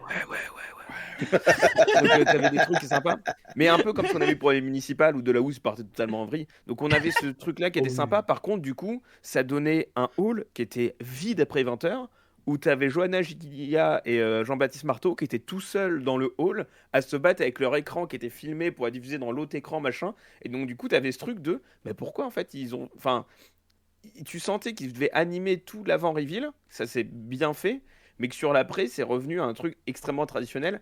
Et donc, du coup, assez loin de la promesse qu'ils avaient voulu pour le premier tour de dire on veut casser un peu le principe de la soirée traditionnelle en alternant avec des face-à-face avec de la housse, en alternant les débats, etc.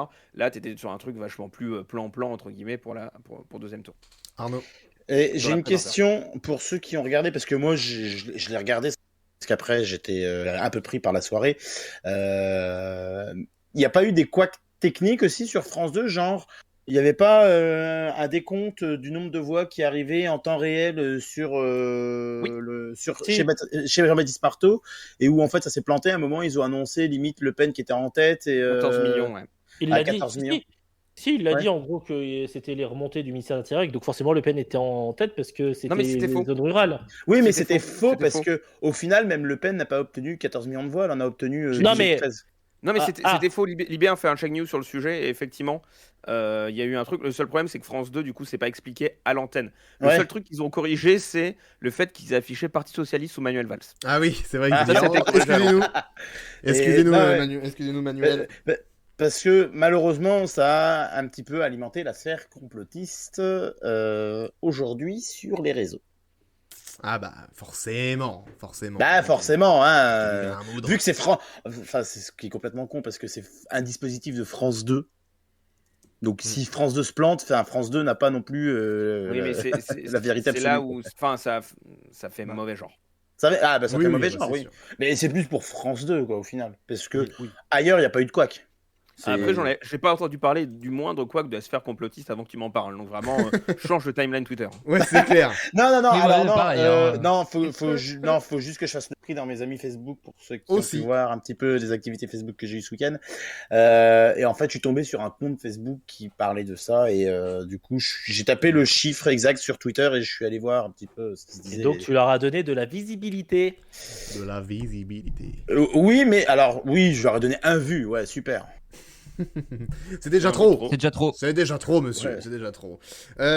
Hier, en tout cas, entre 19h et 20h, il y a eu un truc intéressant sur la plateforme d'Arte et sur sa chaîne YouTube, sur sa page Facebook et aussi dans 30 cinémas en France. C'est bien 30, je crois. Je regarde.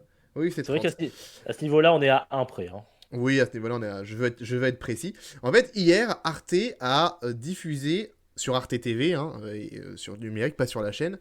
Il y a eu une fiction filmée et diffusée en direct. C'était joué là, le rôle principal dans les deux rôles. Il y avait Félix Moati. Dans les deux rôles. Non, dans l'un des deux rôles. Il faisait tout en fait. L'un des deux rôles. Il faisait tout. Il était partout. Il continue aussi après. Tout. Le film s'appelle Jour de gloire et donc c'est un film en direct d'1 heure où en fait ça parle un peu société, politique, etc. Et à la fin du film, au bout d'1 heure, ils sont devant la télé à découvrir en même temps que tout le monde le résultat de la présidentielle.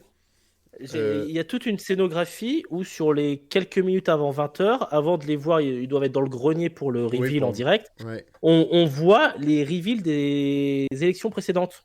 Oui, c'est ça. En mode rétrospective. C'était super. Oui, mais pour le coup, voilà, ils étaient en direct, ils ont découvert, donc les deux acteurs ont découvert en même temps que tout le monde le résultat en devant rester dans leur personnage. Bon, après, c'était la fin du film, de toute façon, mais c'était vraiment bien fait, c'était incroyable. Je vous conseille d'aller voir ça, c'est dispo sur Arte TV, sur leur page YouTube, sur leur page Facebook aussi. J'ai juste, du coup, les statistiques, les nombres de vues sur YouTube et sur Facebook. 40 000 sur YouTube, à peu près 44 000. Alors, à l'heure où j'avais préparé ça, donc c'était dans l'après-midi, je ne sais pas, ça a sûrement dû augmenter, donc, mais voilà, genre en milieu d'après-midi, ils étaient à 40 000 vues sur YouTube et 44 000 sur Facebook. Ça, c'est les chiffres de cet après-midi. Donc, bon, bah, je sais pas, j'ai pas les chiffres de Arte TV et je sais pas si les salles de ciné s'il y avait du monde dans les salles de ciné. Mais en tout cas, c'est très intéressant. C'est un bon film d'1 heure, un petit film d'1 heure, un court-métrage, moyen-métrage. Donc si vous voulez voir ce moyen-métrage qui a été diffusé, donc qui a été tourné et diffusé en direct, vous pouvez aller voir ça sur Arte TV. C'est vraiment bien fait. C'est vraiment original. Et Aldestream qui lui a regardé le film en direct hier, nous dit que sur YouTube, ils étaient 5000 à regarder le film en live. Voilà, donc pour l'audience live d'Arte sur YouTube hier. Donc voilà, donc c'est le conseil du soir, la reco du soir. Allez voir Jour de gloire sur arte.tv si vous n'avez pas vu ça. Est-ce que vous voulez réagir là-dessus, les amis, ou est-ce que... Oui, pas comme. Non, mais très vite. Alors, je l'ai pas vu malheureusement. J'ai juste vu par curiosité. Je voulais voir comment ça se finissait, voir comment était réalisé un peu le reveal. Macron est élu. Ah putain, mec. Spoil. Ah, le spoil. Non, mais par contre, je me suis vraiment posé la question à me dire, bon, je pense qu'ils se doutaient un peu que ça allait être Macron, donc est-ce que les scénaristes allaient être dans la merde si c'était par malchance Le Pen? Est-ce qu'ils avaient prévu un plan B? J'espère que oui. Non, mais non, mais ils avaient prévu plein de plans. Si ça pleuvait, s'ils étaient trop longs, si. Oui, je m'en doute pas. Hein. Que ça a dû être une galère. Donc bravo aux équipes, parce que c'est quand même une prouesse, je trouve, technique, de réussir à faire ça en direct sur 1 heure dans différents lieux, etc. Enfin, c'est assez bluffant à ce niveau-là, donc techniquement, bravo. Et oui, Bastien. Oui, sachant que le reveal se fait à 2 minutes avant la fin du film. Donc oui. La toute fin et pas non plus hyper timé. Difficile à changer. Non, mais oui, surtout que ça arrive à la fin. Oui. Le fait qu'il change la fin, tu vois, en fait, il change juste la dernière minute du film, ce qui est pas non plus un challenge trop impressionnant. On en a tout un pataquès. Le dispositif est impressionnant, mais la fin en tant que telle, le reveal arrive juste à la fin. Bah, en fait, comme j'ai pas tout écouté, je t'avoue, je ne sais pas s'il y avait un impact derrière sur le. Le reveal arrive à la fin. Oui. Ouais, mais tu attends parce qu'il y ait 10 minutes de fiction derrière sur la machin. C'est vrai. Non, mais t'as raison. Mais voilà, non, mais je voulais juste dire que c'était assez bluffant. Et évidemment, c'est intelligent de la part d'Arte, mais est-ce que, franchement, c'est vraiment si étonnant de la part d'Arte de proposer un truc assez singulier, justement, encore plus sur le numérique. On a déjà parlé il y a quelques numéros, mais de la force d'Arte sur le numérique. C'est vraiment des bonnes initiatives qui sont prises de leur part, et je serais ravi de voir d'autres expériences comme celle-ci naître sur d'autres productions, sur d'autres événements. Ça pourrait être très intéressant, en tout cas, et voilà. Ouais, c'est clair. Alors on précise que c'est pas 1 heure d'impro ou quoi que ce soit, c'est que c'est vraiment un film où tout est écrit, qu'il y a eu plusieurs possibles, peut-être plusieurs plans. Aldestream nous dit que dans cet avou, ils ont dit qu'ils avaient prévu plein de trucs, suivant les conditions de tournage, etc. Mais voilà, c'est vraiment un film écrit où Félix Moiti et les acteurs ont tous appris leur dialogue et tout. C'est un vrai film, mais diffusé en direct. Pas de place à l'impro durant ce moyen métrage. Donc je vous réinvite à aller voir ça si vous voulez voir Jour de gloire. C'est très intéressant. Bastien. Pour conclure là-dessus, je te rappelle que c'est une prod Ubi Live et de P2L. Ubi Live, c'est Florent Peffer, l'ancien d'ITélé, qui s'est reconverti dans une solution. Alors, Ubi Live, ils ont déjà fait des lives, notamment pour les maternelles, avant que ça se poursuive maintenant tous les jours sur France.tv. Ils avaient déjà organisé des lives pour les maternelles et des lives avec les jours aussi, notamment pour l'OM, etc. Et 2P2L, qui est la boîte de prod de Jérôme Casa et François Pêcheux, notamment. Qui a été Mon Canard, qui a été lancé au moment justement de la Coupe du Monde de 98 et des Yeux dans les Bleus, qui avait été produit par eux, si je me plante pas. Adelstream qui nous dit finalement, est-ce que ce serait pas le téléfilm pur, ce genre de concept? De se dire, on fait un film en direct pour la télé. Bah non. C'est un téléfilm, mais c'est un téléfilm en direct, quoi. Voilà, c'est ça. C'est le même genre. Mais c'est toujours sympa des trucs c'est pas nouveau non plus après des trucs qui sont faits en direct comme ça. C'est un peu comme je sais plus qui me disait ça, mais c'est vrai que c'est un peu comme si tu faisais une pièce de théâtre mais avec vraiment grosse équipe technique filmée. C'est sur différents lieux. Ça reste quand même assez bluffant, mais j'aime bien quand la télévision justement essaye de manière générale de faire du direct, et encore plus quand c'est dans des événements avec un tel dispositif, c'est encore plus sympathique à suivre. Je suis d'accord. Donc voilà, réinvitation à aller voir ça si ça vous tente. Il est pile 22h. C'est d'habitude l'heure où on démarre les Médias Express. Autant vous dire qu'on est en retard parce que à 22h, on ne démarre pas le Média Express, 23h. mais on démarre le sujet de ce soir, les audiences radio qui sont tombées la semaine dernière. Les audiences radio de ce premier trimestre de 2022, du coup, pas une très bonne nouvelle pour le média radio en général. Le média radio est stable à 40,2 millions d'auditeurs, donc plus 50 000 sur un an, en sachant qu'il y a plus 50 000 alors que tu as une forte actu international, national, les présidentielles. Donc c'est quand même pas très bon signe de ne pas avoir une meilleure hausse d'écoute, en tout cas de chiffres de millions d'auditeurs, alors que il y avait de quoi faire pendant ce premier trimestre. Donc c'est quand même assez inquiétant de voir ça. Dans le détail, par rapport à début 2021, ça baisse de 270 000 auditeurs. Les généralistes restent écoutés par 18,5 millions d'auditeurs et les musicales 17,7 millions, en hausse de 70 000 sur un an pour les musicales. Alors, pour résumer en gros ce qu'on doit retenir, je vous affiche le tableau des résultats tout de suite. C'est Macron. C'est Macron qui a gagné hier avec 28%. Non, c'est France Inter qui est toujours première, évidemment. France Inter première avec 179 000 auditeurs de gagnés en un an. Comme vous pouvez le voir si vous êtes sur Twitch. Ah, par contre, on ne vous voit plus. C'est pas grave. C'est pas grave, mon tutoie. Écoutez, C'est voilà. pas grave. Écoutez, L'important, c'est le tableau. la plus grosse progression, c'est France Info, avec qui passe 3e. France Info qui est 3e et qui gagne 595 000 auditeurs sur un an. C'est la plus grosse progression de ces audiences. La plus grosse chute, comme vous pouvez le voir, c'est Europe 1 avec oui, il fallait s'y attendre. Wow. Avec moins 583 000 auditeurs en un an. Ils ont pratiquement 1 million de différence avec Nostalgie qui est devant eux. Il y a quand même pratiquement 1 million de différence d'auditeurs. Et ils n'ont que 30 000 auditeurs d'écart avec RTL2 quand même. C'est quand même très très chaud. La station Amiral de Lagardère qui fait la même audience que la deuxième station du groupe RTL. Voilà, c'est ça. C'est compliqué, hein. C'est quand même vachement compliqué. Et Fun Radio aussi, donc du coup Fun Radio qui perd 160 000 auditeurs en un an et qui perd 280 000 auditeurs sur une vague.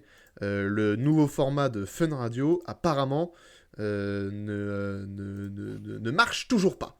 Ils sont talonnés par France Culture. Hein. Ils sont talonnés par France Culture. France Culture, belle remontée aussi. Hein. Plus de 210 000 sur un an. Plus de 110 000, franchement. Ouais, plus de 110 000. Franchement, bien joué. France Info et France Culture, je pense que c'est des radios qui ont été fortement boostées par l'actu. Culture a un virage un peu plus actu depuis un certain temps, en tout cas philo actu, culture, etc., qui est assez chouette. Info a plus 600 000 en un an. Mine de rien, la campagne les a boostés, la guerre en Ukraine les a énormément boostés aussi. Ce serait étonnant qu'ils poursuivent encore cette dynamique. La question, c'est est-ce qu'RTL va pas Normalement, la campagne présidentielle est censée booster tous les talks. Là, ça a vraiment pas du tout boosté personne, à part Info et un peu Inter, et donc à part Culture. En fait, que Radio France. Il n'y a que Radio France qui a été boosté par la campagne, ce qui est pas habituel, normalement. Donc à voir, est-ce que France Info va quand même réussir à maintenir ce niveau-là? Est-ce qu'RTL va se tasser à nouveau après la campagne? Ce serait quand même un événement... Je prends un peu d'avance en disant ça, hein, mais que France Info devienne deuxième radio de France. Ah oui, pour le coup, là... Sachant que c'est une radio qui est consommée de manière courte, c'est pour ça en PDA, RTL sera toujours devant France Info, ça ne bougera pas. Mais là, c'est vraiment en nombre d'auditeurs, en nombre de paires d'oreilles. Ça peut se passer, hein, ça peut arriver. Ça dirait quelque chose sur la manière dont les gens écoutent la radio aujourd'hui, en fait. Oui. Sur la consommation. Parce que aujourd'hui... Mais ça, on l'a dit plein de fois déjà, vu que c'est pas la première fois qu'on fait des sujets audience radio, mais c'est vrai que les musicales, elles se font quand même vachement bouffer par le streaming, mine de rien. Donc, ouais, après, c'est vrai que les talks, voilà, sont pas non plus. RMC, c'est pas non plus. Waouh. Les musicales se font bouffer par le streaming et les talks se font bouffer par le podcast. Ouais. C'est pour ça que le format de France Info, entre guillemets, est est le plus cohérent par rapport à ce que s'attend d'un média radio basé sur l'instantanéité et le direct. Mais comme Inter et RTL et Europe 1 un peu essayent de se recentrer sur l'interactivité pour rappeler ce que c'est à la base une radio. Une radio, c'est une discussion entre des gens qui parlent dans un poste et des auditeurs. Ouais. Ce qui est de moins en moins le cas pour pas mal de radio talk, ce qui est beaucoup de moins en moins le cas surtout pour les musicales. Ah bah clairement. D'ailleurs, en parlant des musicales, on peut quand même noter, parce que on n'en parle pas, mais ça dégringole depuis au moins deux sondages, voire 3 sondages, et on n'en parle pas, mais RFM qui dégringole petit à petit.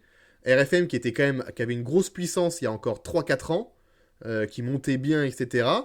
Là, RFM se casse la gueule. RFM rejoint Virgin Radio. Les radios musicales Lagardère, c'est vraiment pas la folie. Bon, Virgin, ça fait un bon moment que c'est mal barré. Mais compliqué. RFM survivait jusque-là. Et là, même là, RFM, ils perdent 51 000. Bon, ça va, il y a des plus grosses chutes, mais ils se retrouvent quand même juste devant Virgin alors qu'ils avaient de l'avance, quoi. Est-ce qu'ils n'ont pas maintenant la même programmation qu'Énergie de Nostalgie ? Oui.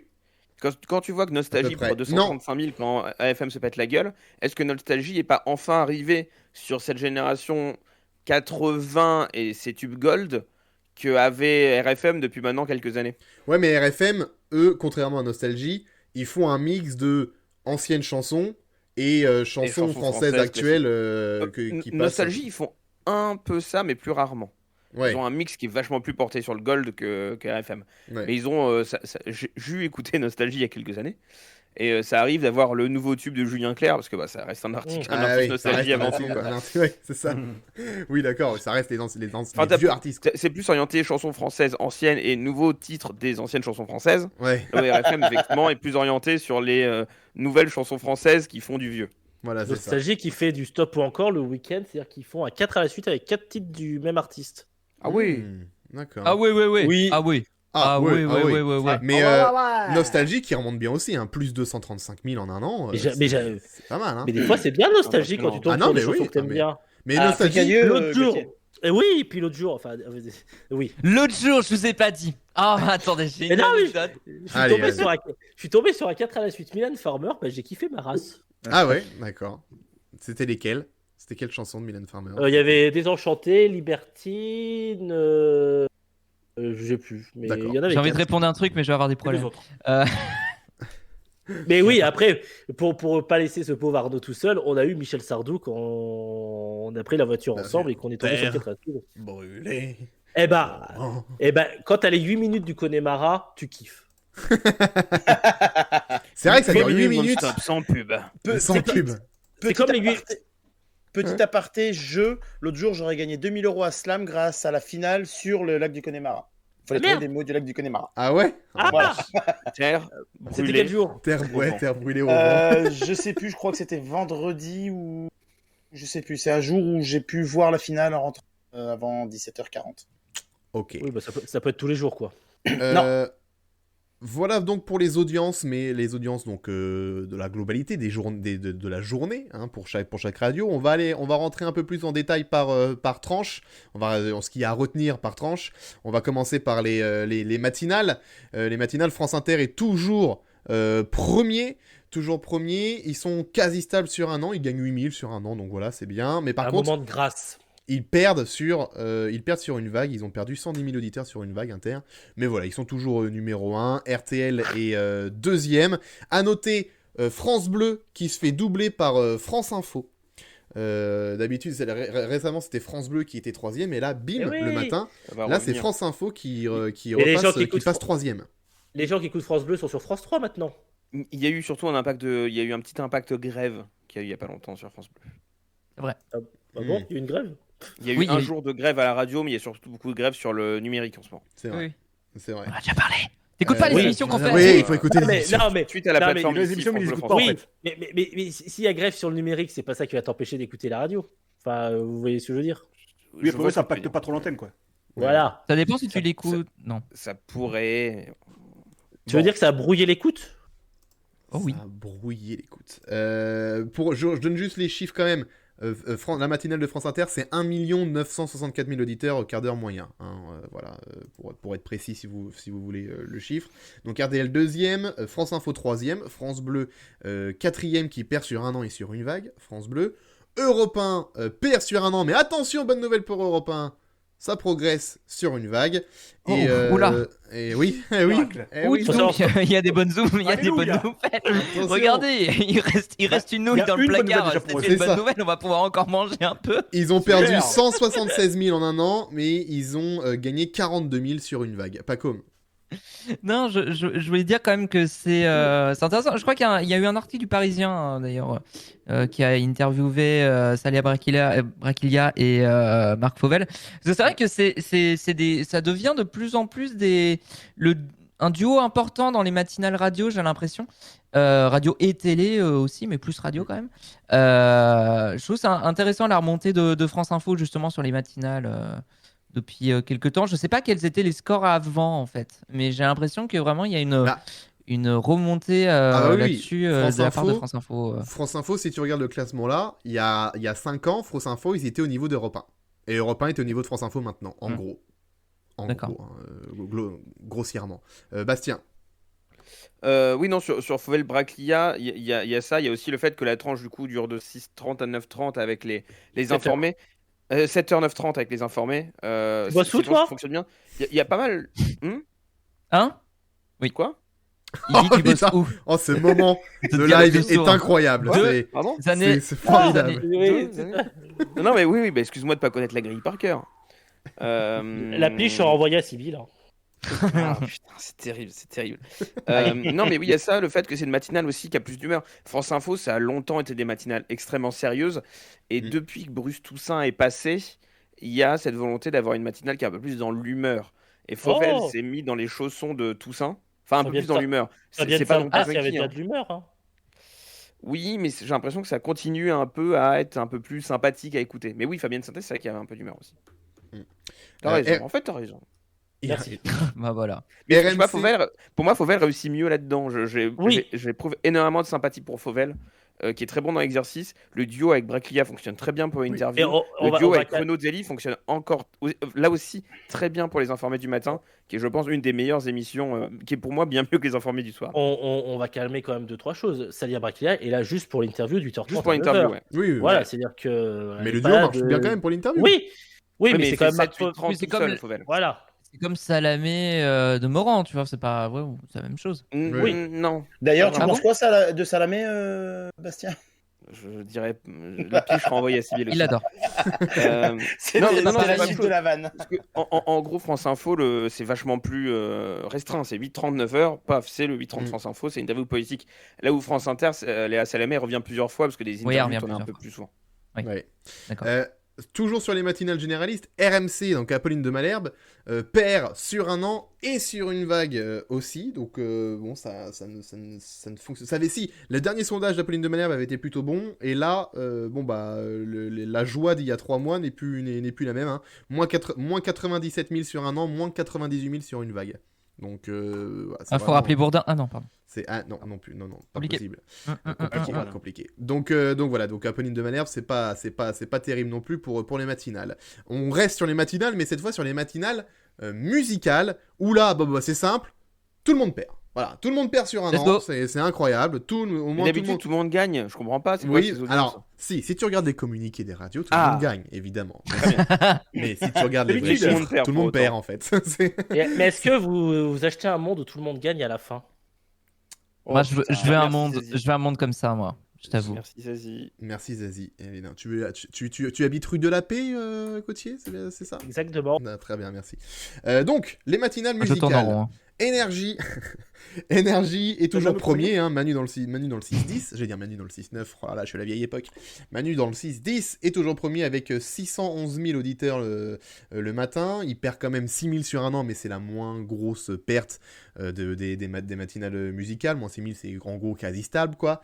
Nostalgie est deuxième, et donc c'est là on disait tout à l'heure, je vous disais quand je vous montrais le tableau des audiences, où je vous disais que Fun Radio, ils ont perdu 155 000, et ben ça se ressent aussi sur la matinale de Bruno Guillon, parce que Bruno Guillon, qui était souvent le troisième des audiences, à une époque c'était Manu, Bruno, Combal, ensuite on a eu Manu, Bruno, Diffoul, Manu, Diffoul, Bruno, et ben là on a Nostalgie deuxième et Skyrock 3e. Fun Radio tombe à la 4e place. Skyrock, donc D-Fool le matin, est écouté par 278 000 auditeurs, alors que Bruno Guillon est écouté par 276 000. Ça se joue à 2000 près, mais Skyrock donc double Fun Radio et pique la 3e place à Fun Radio le matin. C'était pas arrivé depuis très très très longtemps. D-Fool qui cartonne bien et qui cartonne même aussi le soir.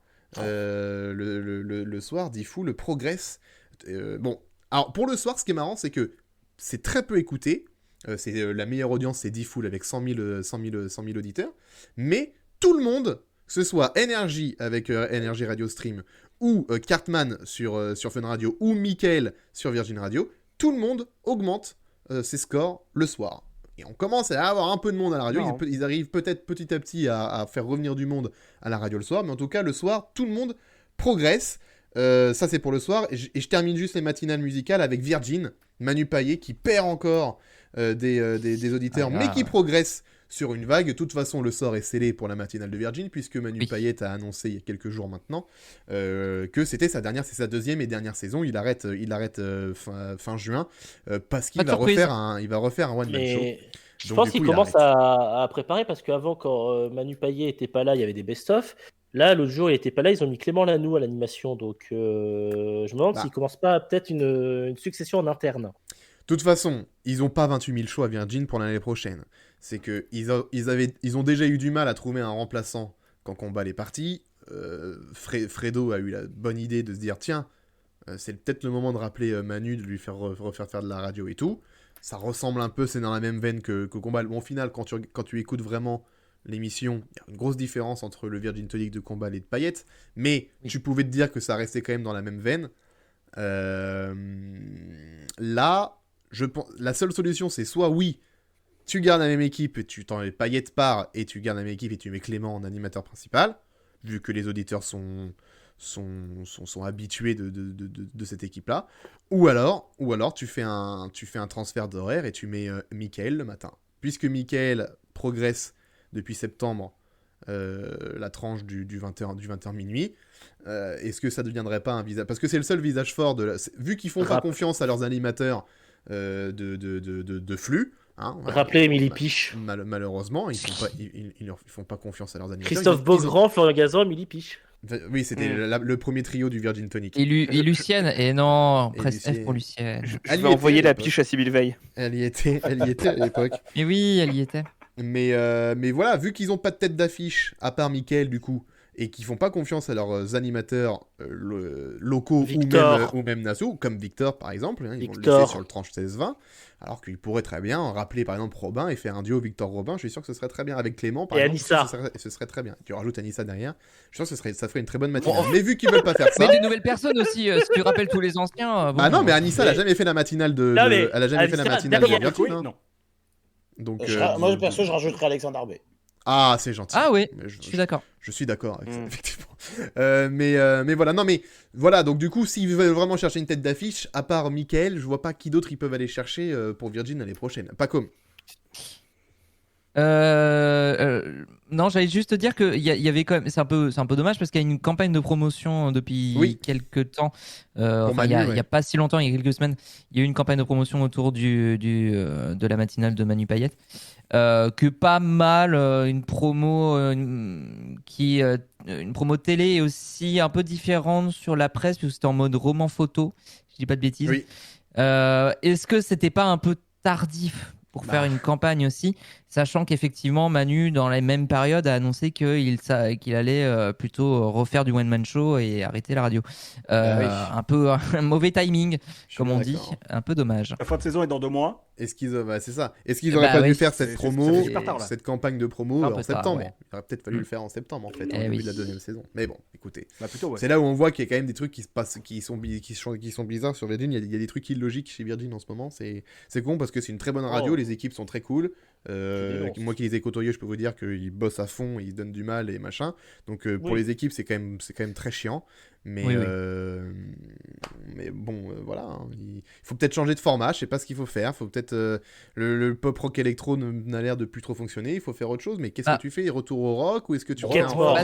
C'est quelqu'un dans le chat le disait tout à l'heure, le truc c'est que le rock, bah non, ça marche pas le rock, c'est tout le problème. Ouais. C'est que moi je suis assez d'accord pour dire que peut-être qu'il y a un manque d'éclectisme au niveau des musicales aujourd'hui. Je pense que c'est très souvent, soit c'est des radios qui jouent effectivement sur la chanson française, soit c'est des radios électro. Il manque peut-être une diversité. Le truc, c'est qu'il faut aussi être en cohérence avec les goûts majoritaires, en fait, ceux qui sont écoutés le plus aujourd'hui, à savoir donc plus le rap et l'électro. Mais c'est pour ça que je me dis, Virgin Radio, tu remets du rock, je suis pas sûr que ça fonctionne. Hein. Enfin, et Dieu sait que j'adorais, mais parce que c'est le genre musical que j'écoute le plus. Mais je suis pas convaincu, malheureusement. Bastien, c'est compliqué. Je vais aller encore plus loin. Est-ce qu'il n'y aurait pas trop de musical? C'est tout court. En fait, il y a trop de musical. Oui, il y a d'autant plus trop de musical qui se ressemblent. Effectivement, tu mettrais Virgin sur du rock, ça pourrait être intéressant. Ceci dit, est-ce que c'est le rôle de Virgin Radio? Je suis pas sûr que le groupe Lagardère a envie d'avoir une station. Alors à la base, si. C'était pop rock électro, ouais. Mais bon. À la base, à l'époque. Get More. Mais c'est plus le cas maintenant. Il y a JTG qui nous sort des chiffres partout en Europe. Oui, mais le rock ne marche pas en France.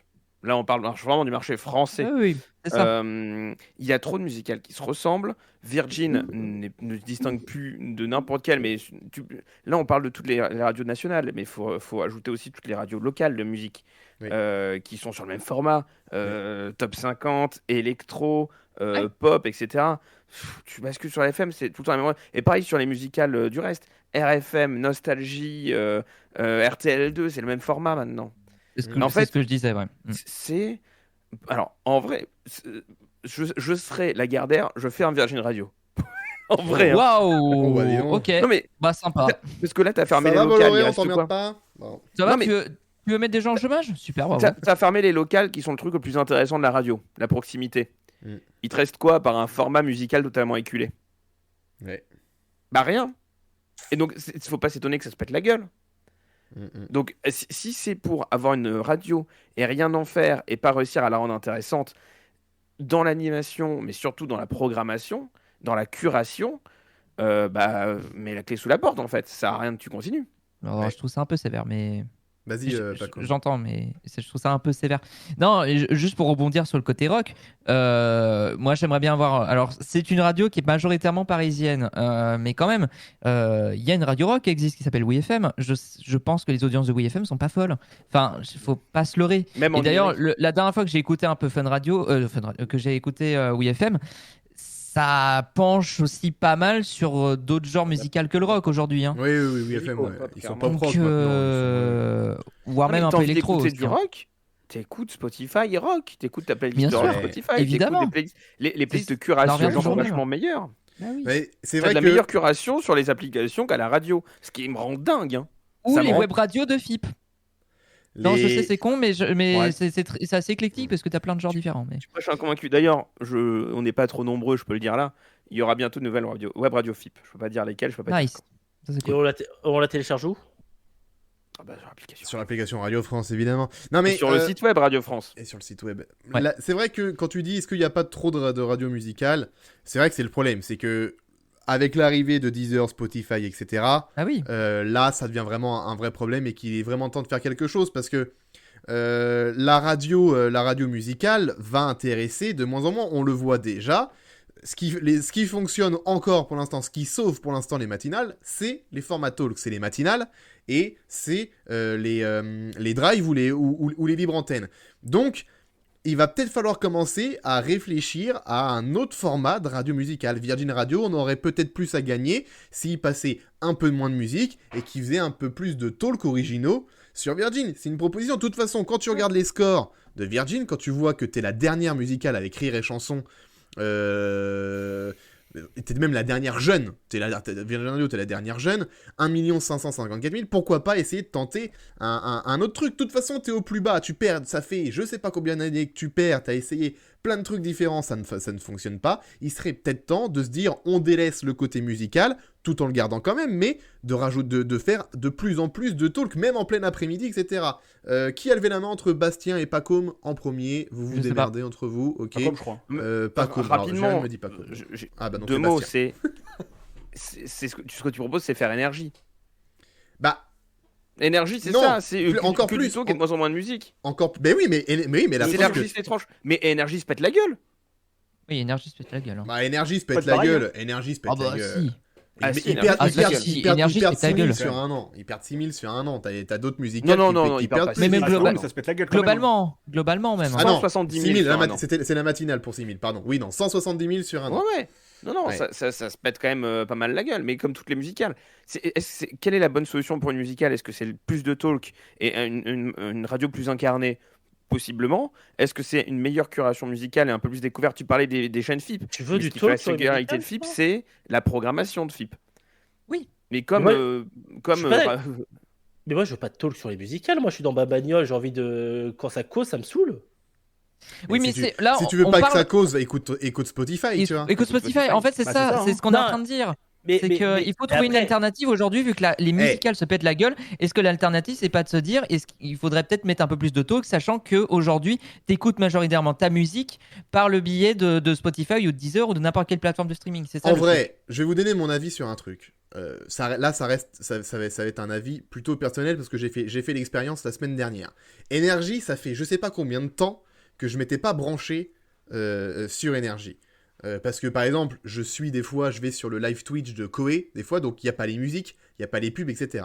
Donc quand j'écoute toujours sur mon trajet de retour Koé, mais j'ai pas. Le retour du Koé Burger demain, pardon. Oui, le retour du Koé Burger demain, on le signale. Bien sûr. Il y a même le burger. Mais, donc du coup, j'ai pas à faire musique. L'autre fois, j'ai branché Énergie en pleine journée, avant 15h, du coup. J'ai branché Énergie. J'ai entendu 5 chansons. Alors déjà, sur les 5 chansons, il y en a 3 que je connaissais pas du tout, alors que je travaille sur une radio qui diffuse des hits. Mais vu que Énergie est ultra placée sur la pop urbaine, il y a 3 titres que je ne connaissais absolument pas. Les 3 titres qui ressemblaient tous les deux parce que c'était auto-tuné à mort avec la même mélodie. Est-ce que aussi, il n'y a pas un mauvais choix en ce moment d'Énergie, des musiques? Parce que je suis en train de me dire, putain, mais ce que j'entends là sur Énergie, sur les 5 chansons que j'ai entendues, c'était quand même dur à écouter, quoi, hein, là, c'est qu'un avis perso. Mais franchement, il y avait une différence musicale d'Énergie à un moment donné où ils mettaient des hits de plein de genres.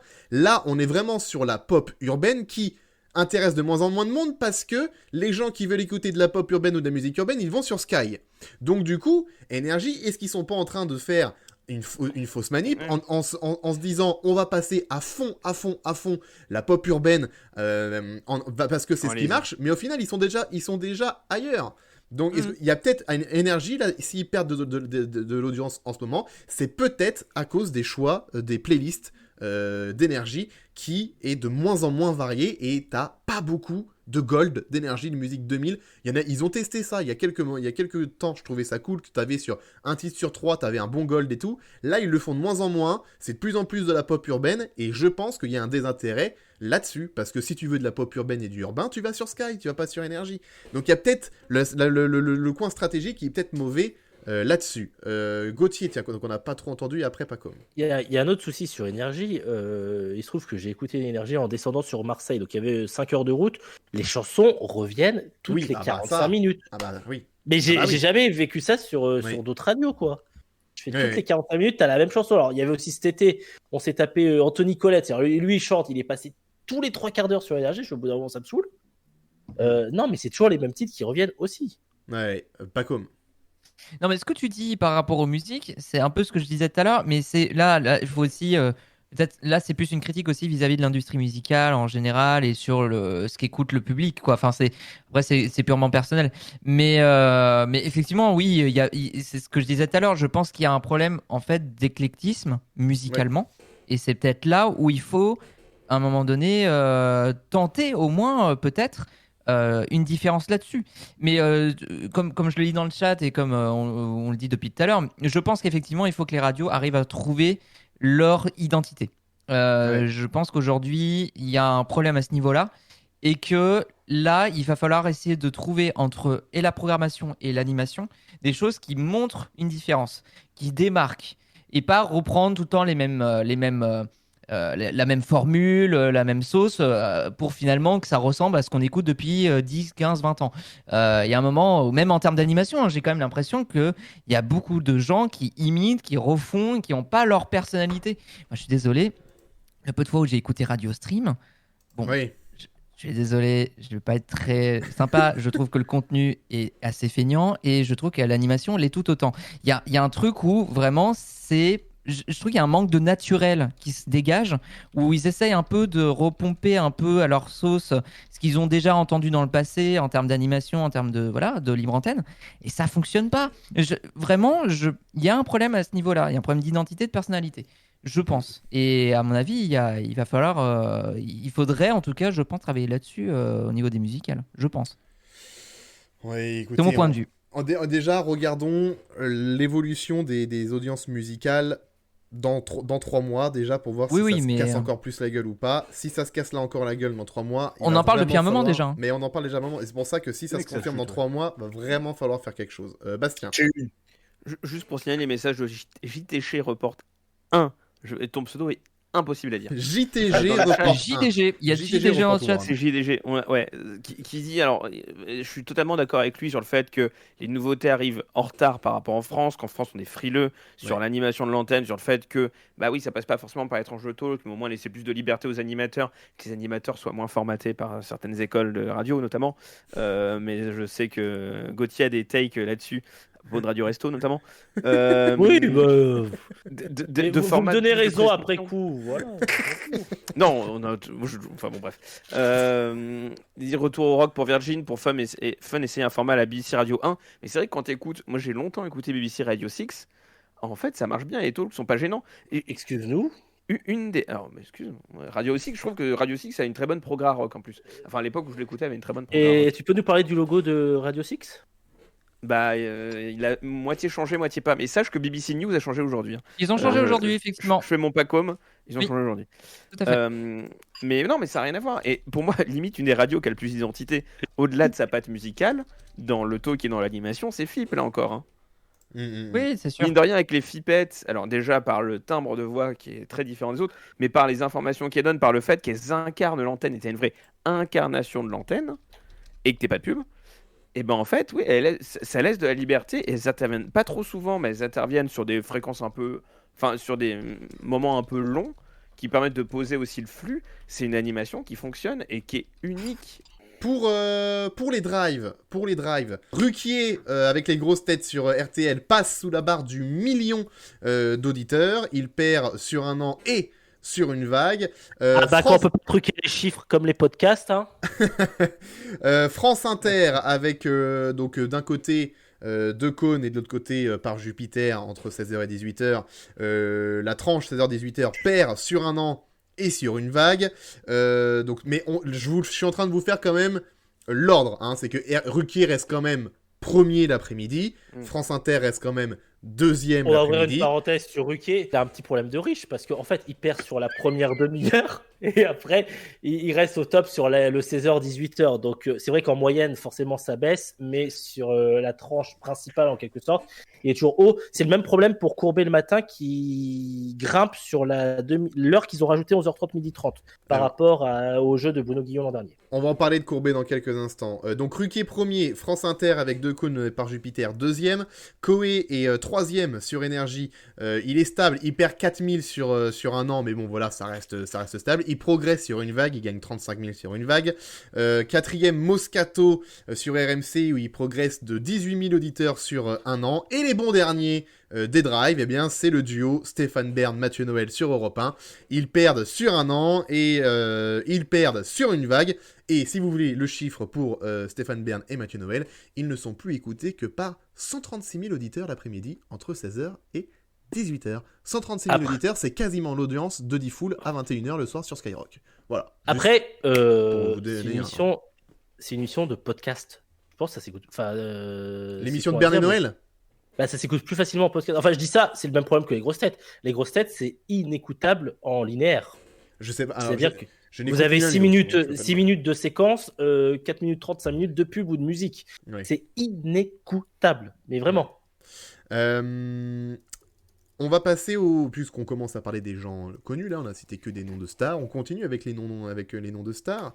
Le matin, sur RTL, entre 9h et midi, ça commence déjà à 9h avec Laissez-vous tenter sur RTL. Ils sont premiers, mais ça perd sur un an et sur une vague. Ensuite, sur RTL, c'est Julien Courbet. Il est écouté par 1,192 millions d'auditeurs le matin. Il gagne 24 000 sur un an, mais il perd 134 000 sur une vague. Donc ça, c'est quand même pas ouf là sur une vague. Le principal, c'est sur un an, mais bon, quand même. Courbet, sur France oui. Courbet, désolé, des fois, il pêche un peu de sa codif sur M6, notamment le vendredi, où le vendredi, l'émission de Courbet n'est pas en direct. Et à la télé, elle est en inédit que sur la dernière heure. Ce qui fait que quand tu écoutes Courbet à la radio le vendredi, tu as une émission avec des gens, des avocats, des cas à traiter entre 9h30 et 11h30. Et sur l'heure, tu as une autre émission de Nouvelle Bande, comme si ça redémarrait de zéro. Ça manque de cohérence. Ouais, je suis d'accord. Merci. Je t'en prie. Le 9h-10h de France Inter perd aussi, hein, donc le combiné Trapenard et l'instant M. 9h-10h d'Inter perd aussi sur un an et sur une vague. Philippe Vandel sur Europe 1, il perd sur un an, mais il gagne sur une vague. Attention, quelqu'un qui gagne sur une vague à Europe 1, c'est quand même incroyable pour le signaler. Vandel qui reçoit beaucoup de second couteau. Hein. Oui, bah c'est vrai que... La programmation en termes d'invités de chez Vandel, ah ouais, c'est désastreux. J'ai lâché. En qualité. Julia Vignali sur Europe 1 toujours, donc qui est après Philippe Vandel, elle fait 110 000 auditeurs de moins que Anne Roumanoff, mais gagne 53 000 auditeurs sur une vague. Nagui sur France Inter, lui est écouté par 983 000 auditeurs, il perd 18 000 sur un an et il gagne 22 000 sur une vague. Les grandes gueules sur RMC sont écoutés par 553 000 auditeurs, ils perdent sur un an et sur une vague. Et puis Estelle Midi est écoutée par 244 000 auditeurs, et elle perd sur un an, et elle perd sur une vague, alors que les derniers sondages d'Estelle Midi étaient très bons. Là, premier sondage où c'est pas bon, que ce soit sur un an et sur une vague. Donc voilà, globalement, quand on regarde en global les audiences radio, il y a quand même beaucoup de radios qui perdent, et qui perdent beaucoup. Donc la question c'est, comment ça se fait que la radio perd encore des auditeurs, alors que par exemple les généralistes avaient de quoi tirer du monde, parce qu'entre les présidentielles et la guerre en Ukraine, il y avait quand même des choses il y avait quand même pas mal de choses pour s'informer, et de quoi s'informer. Donc du coup, comment ça se fait que les gens ne vont plus écouter, ou en tout cas de moins en moins, la radio? Ça commence à se voir. On n'arrête pas de dire, mais non, la radio n'est pas morte, machin. Mais là, ça commence à être inquiétant. Ras-le-bol de l'actu?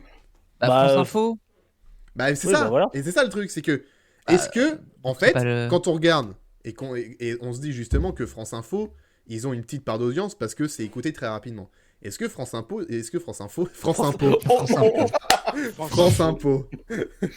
c'est le nouveau nom pour les impôts bientôt. Macron, il va sortir, ça va être France Info. Plus pour longtemps.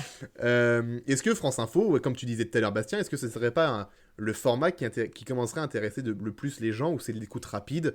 En 5 minutes, t'as fait le tour, et voilà. Mais comment les autres radios pourraient s'adapter à ça? Ça me paraît compliqué.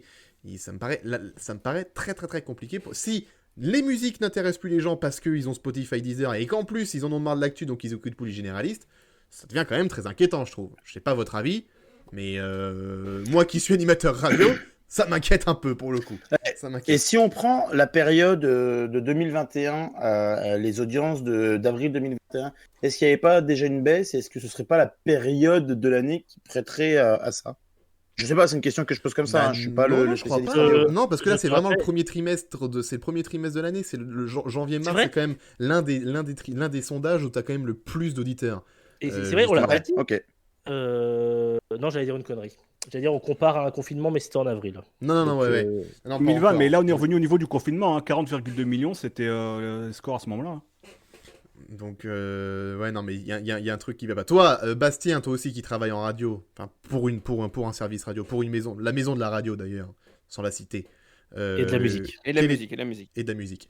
Oui, pardon, je n'avais pas dit le titre en entier, pardon. Quel est ton avis là-dessus? Merci Bastien pour cette. J'ai pas, pour être tout à fait franc, j'ai pas vraiment écouté. Ah. Donc j'aurais du mal à répondre à ta question. Sur pourquoi les gens écoutent de moins en moins la radio, que ce soit en généraliste ou en musical. C'est le débat qu'on a un peu à chaque émission d'audience radio. Ouais, mais là, ça se confirme en fait. Ça se confirme. Oui, mais je pense que si tu veux, on aura le débat dans 3 mois encore. Hein. Ouais, il y a de grandes chances, oui, si ça remonte pas, il y a de grandes chances. Oui, alors, je pose ma question différemment. Que faire pour arrêter la chute d'audience? L'application Radio France. Non, mais tu l'éviteras pas. Pour moi, elle est inéluctable. Mais tu as plein de choses. Tu as la mesure d'audience qu'il va falloir faire sérieusement évoluer. 2, le fait que les audiences, mais comme la TNT à l'époque, elles vont continuer à se dilapider déjà un peu partout, et notamment sur le web radio. Et 3, sur les musicales, sur Spotify, et sur les talks, sur le podcast. En fait, les formats évoluent. La radio telle qu'on la connaît, je pense sincèrement pas qu'elle va continuer à exister dans ce format-là, hormis si elles ont des formats suffisamment différenciants. Typiquement, info, typiquement les radios de talk avec des choses qui sont extrêmement marquées, type Inter, RMC, culture, qui est pareil toute seule sur son créneau, les radios musicales classiques, parce que les auditeurs sont principalement sur la FM, et pas Move et FIP. Si je cite Radio France. Mais encore, c'est des radios. France Inter, on va de plus en plus la podcaster. On la podcast déjà de plus en plus. Elle est première radio de France, mais elle est aussi extrêmement podcastée. Je pense qu'elle continuera à être première radio de France pendant quelques temps, mais elle va se péter la gueule petit à petit sur les audiences purement linéaires. Et c'est logique. Oui. Et c'est pas grave. C'est le linéaire qui souffre. Ça continue à être un média de repère sur des moments forts, genre le matin. T'as envie d'avoir l'inédit, tu mets la radio le matin, t'as l'inédit, tu vois. Ou c'est une radio de flux, t'as besoin d'avoir du flux dans la bagnole, t'as un truc nouveau, etc. C'est cool. Mais pour autant, c'est complété par des audiences podcast. Ouais, c'est vrai. C'est vrai. Le moyen de l'écoute est différent. C'est pas grave. Je pense que si tu prends en compte tous les moyens que tu as pour écouter la radio, en tout cas sur les formats talk actuellement, je suis quasiment certain que les radios ont jamais fait autant d'audience. Ouais. Donc la radio n'est pas morte. Le format radio linéaire va souffrir encore un peu. Ok. Eh ben rendez-vous dans 3 mois. Ah ben non, on sera en vacances. On sera en vacances. On sera en vacances. Rendez-vous en septembre, pour parler de tout ça. On clôt ce sujet à 22h45. Donc autant vous dire que on démarre le Média Express. Ça va être un média très express du coup. Le Média très express avec la première info, Thalassa qui va débarquer sur France 5. C'est la petite info qu'on a appris la semaine dernière. Donc on vous disait la semaine dernière que Diego Buñuel part animer Thalassa. Et donc on a appris à la suite de ça que effectivement il partait animer Thalassa, mais pas sur France 3, sur France 5, et ce sera diffusé l'été, c'est ça, si j'ai bien compris, c'est ça, c'est pour l'été. C'est l'été et c'est seulement quelques numéros. C'est pas ce serait quelques numéros en prime. 8 premières parties de soirée d'une durée de 52 à 70 minutes. C'est ça. Donc possiblement un test en tout cas pour essayer de retrouver une place à Thalassa sur une autre chaîne que France 3 et sur une autre case horaire, enfin celle qui lui était attribuée à la base. Je pense que ça va être un vrai essai pour France 5 qui voit déjà des émissions comme sur le front fonctionner. Donc à mon avis c'est aussi dans cette stratégie d'essayer d'accroître un peu ces émissions un peu docu sur leur antenne en prime. Donc c'est pas inintéressant en tout cas dans cette continuité là. Je trouve que c'est logique. Je trouve que, c'est assez logique. En vrai, moi je trouve ça assez logique aussi. Mettre Thalassa sur France 5, je trouve que ça correspond à la chaîne. En vrai, Thalassa sur France 3 avait plus tellement de sang, je pense. Et ça se ressent, on le disait la semaine dernière, mais Thalassa a été vachement délaissée par la 3e chaîne. Donc si elle peut avoir une seconde vie ailleurs sur une chaîne qui est plus cohérente vis-à-vis de sa ligne éditoriale, c'est tout bénef. Oui, et puis en plus, Thalassa était diffusé le dimanche après-midi, c'est ça ? Le dimanche après-midi. Donc avec la politique qu'a France 3 de régionaliser ses chaînes, le programme Thalassa par ce qu'il représente, le magazine de la mer, etc. Il n'y avait plus aucun sens. En plus, en plein dimanche après-midi, ça dénotait un petit peu. Il n'y avait plus, vraiment plus rien n'avait à voir Enfin, ça va être plus. T'as du mal à parler, Léon. Je cherche mon terme. Ça n'a plus aucun sens. Parce que, voilà, en fait, ça rejoint pas com. Voilà, je sais pas comment le dire, mais démerdez-vous. J'ai posé les mots et faites-en une phrase. Juste pour conclure, ils veulent. J'ai cru lire aussi qu'ils voulaient un peu plus élargir quand même, justement, quand je parle d'aspect documentaire.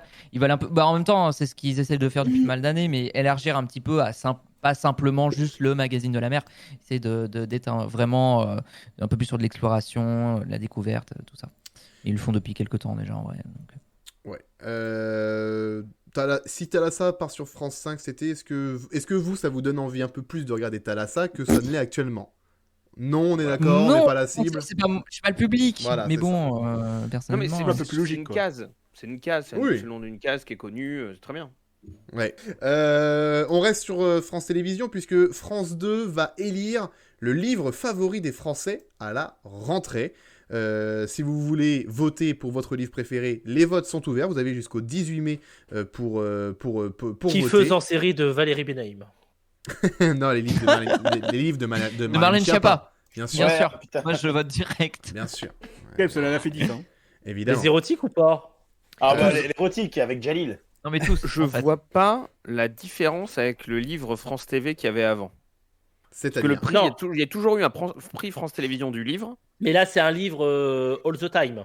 Oui, mais. Ok. Et puis là, c'est une émission. And ever and ever. Ah oui, exactement. Ouais. Voilà. Ouais. Et il y aura une émission consacrée à ça en prime sur France 2. Oui. Il y aura un prime. Je peux me faire un petit kiff. Vas-y, fais-toi un kiff. Un livre choisi pour vous par France 2 aujourd'hui. Très belle voix. Tu devrais faire voix. J'ai la rêve. Donc voilà, ça arrive à la rentrée. Les Anglais... Oui. W, le souvenir d'enfance de Pérec, mon livre préféré. Voilà. Sachez-le. Très bien. Livre all the time. C'est la reco de la semaine. Moi, c'est le Temple du Soleil de Tintin. Les Anglais avaient fait aussi ça, et eux, ils ont élu Le Seigneur des Anneaux. Voilà. Ils ont même pas mis un Shakespeare. Quelle honte. Ah bah. D'ailleurs, c'est une collaboration France Télévisions et BBC Studios. Ah, d'accord. Ouais, voilà. Très bien. Ce qui est dingue, parce que l'habillage fait très on est en direct.